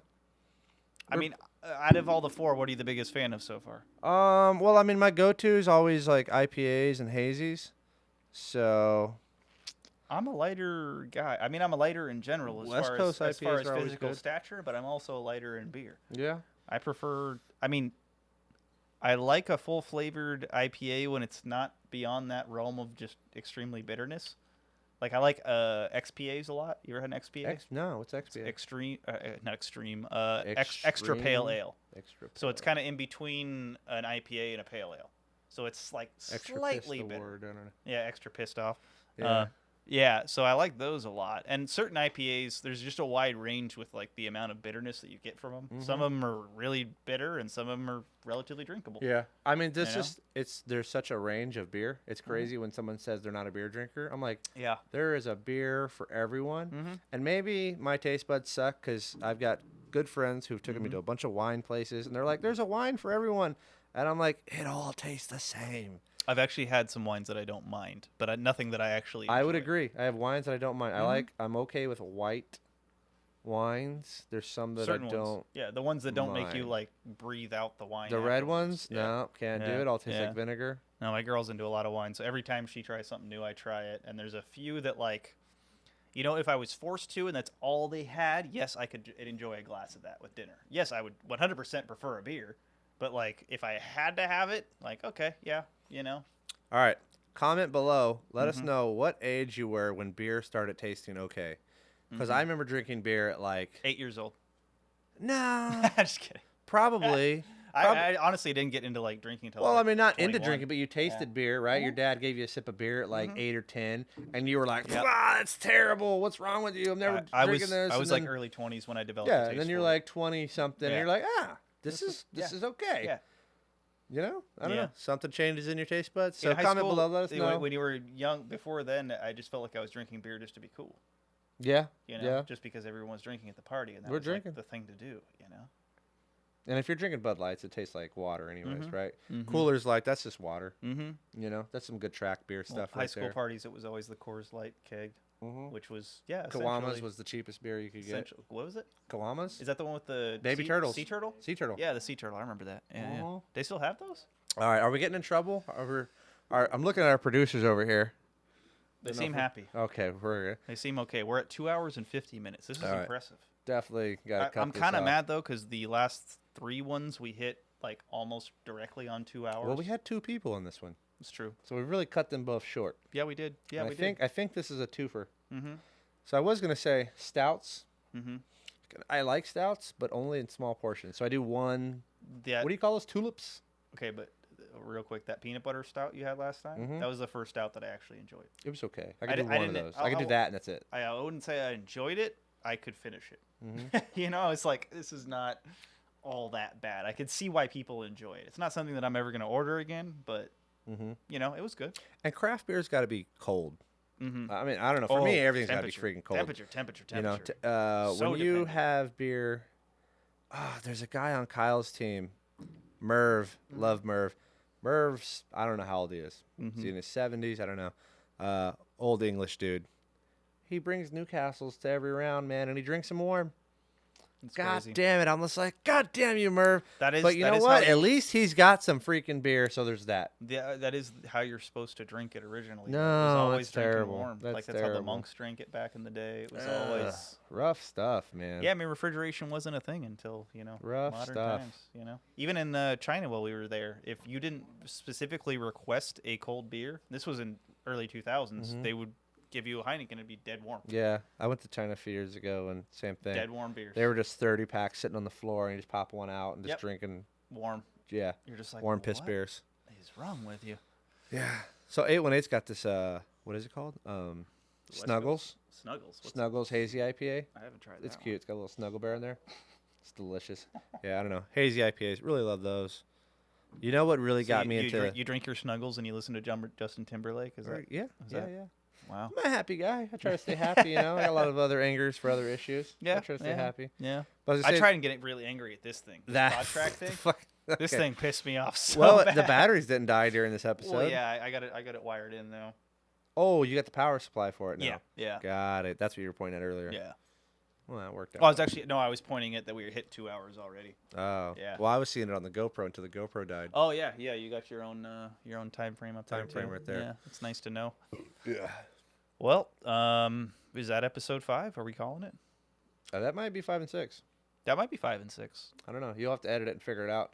I will continue drinking beer and let you go to work. I got a lot of other things to do. I think we're just gonna call that 5. That's a long 5. We'll see. Yeah. We'll see. All right, guys. Thank you. Please. Maybe I'll do put the a post things up first, and I'll say, hey, do you guys want to see a 3-hour podcast or 2 1.5-hour podcasts? Again, I'll let you handle all that. See what the fans think. Do the things, people. You let me handle Subscribe. everything. There's a bell you're supposed to click.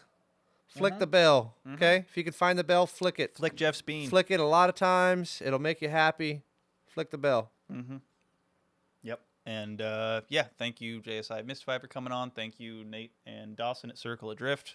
Again, those dudes are awesome. They hooked us up with everything we need here. And pretty cool dudes. I didn't know them at all really before that. And, yep. It's really interesting to me that they're so new to drifting and that yet they've come so far with their production. They've done well. Like, they dove into it. Yeah, right? yeah, they dove head first. So that's really cool. Deep end, And yeah. to help us dive deeper into this, if you guys would like to be a Patreon and to help Andy get away from these ads that he constantly has on his YouTube, luckily we didn't even have YouTube this time. Yeah, we didn't even do it this time. But Andy really needs some help. And also, hopefully we can get him to do some shaving. Yeah.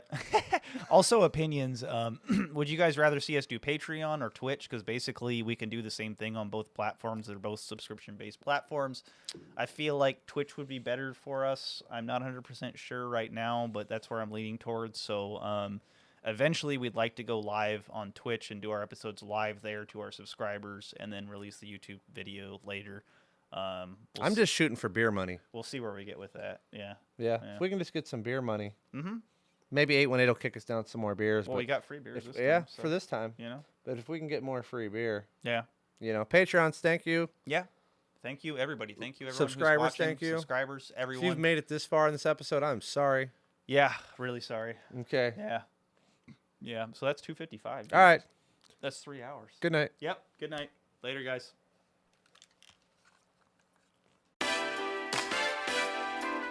Welcome to What the Drift Podcast with your hosts, Formula Drift drivers Andy Haitley and Jeff Jones.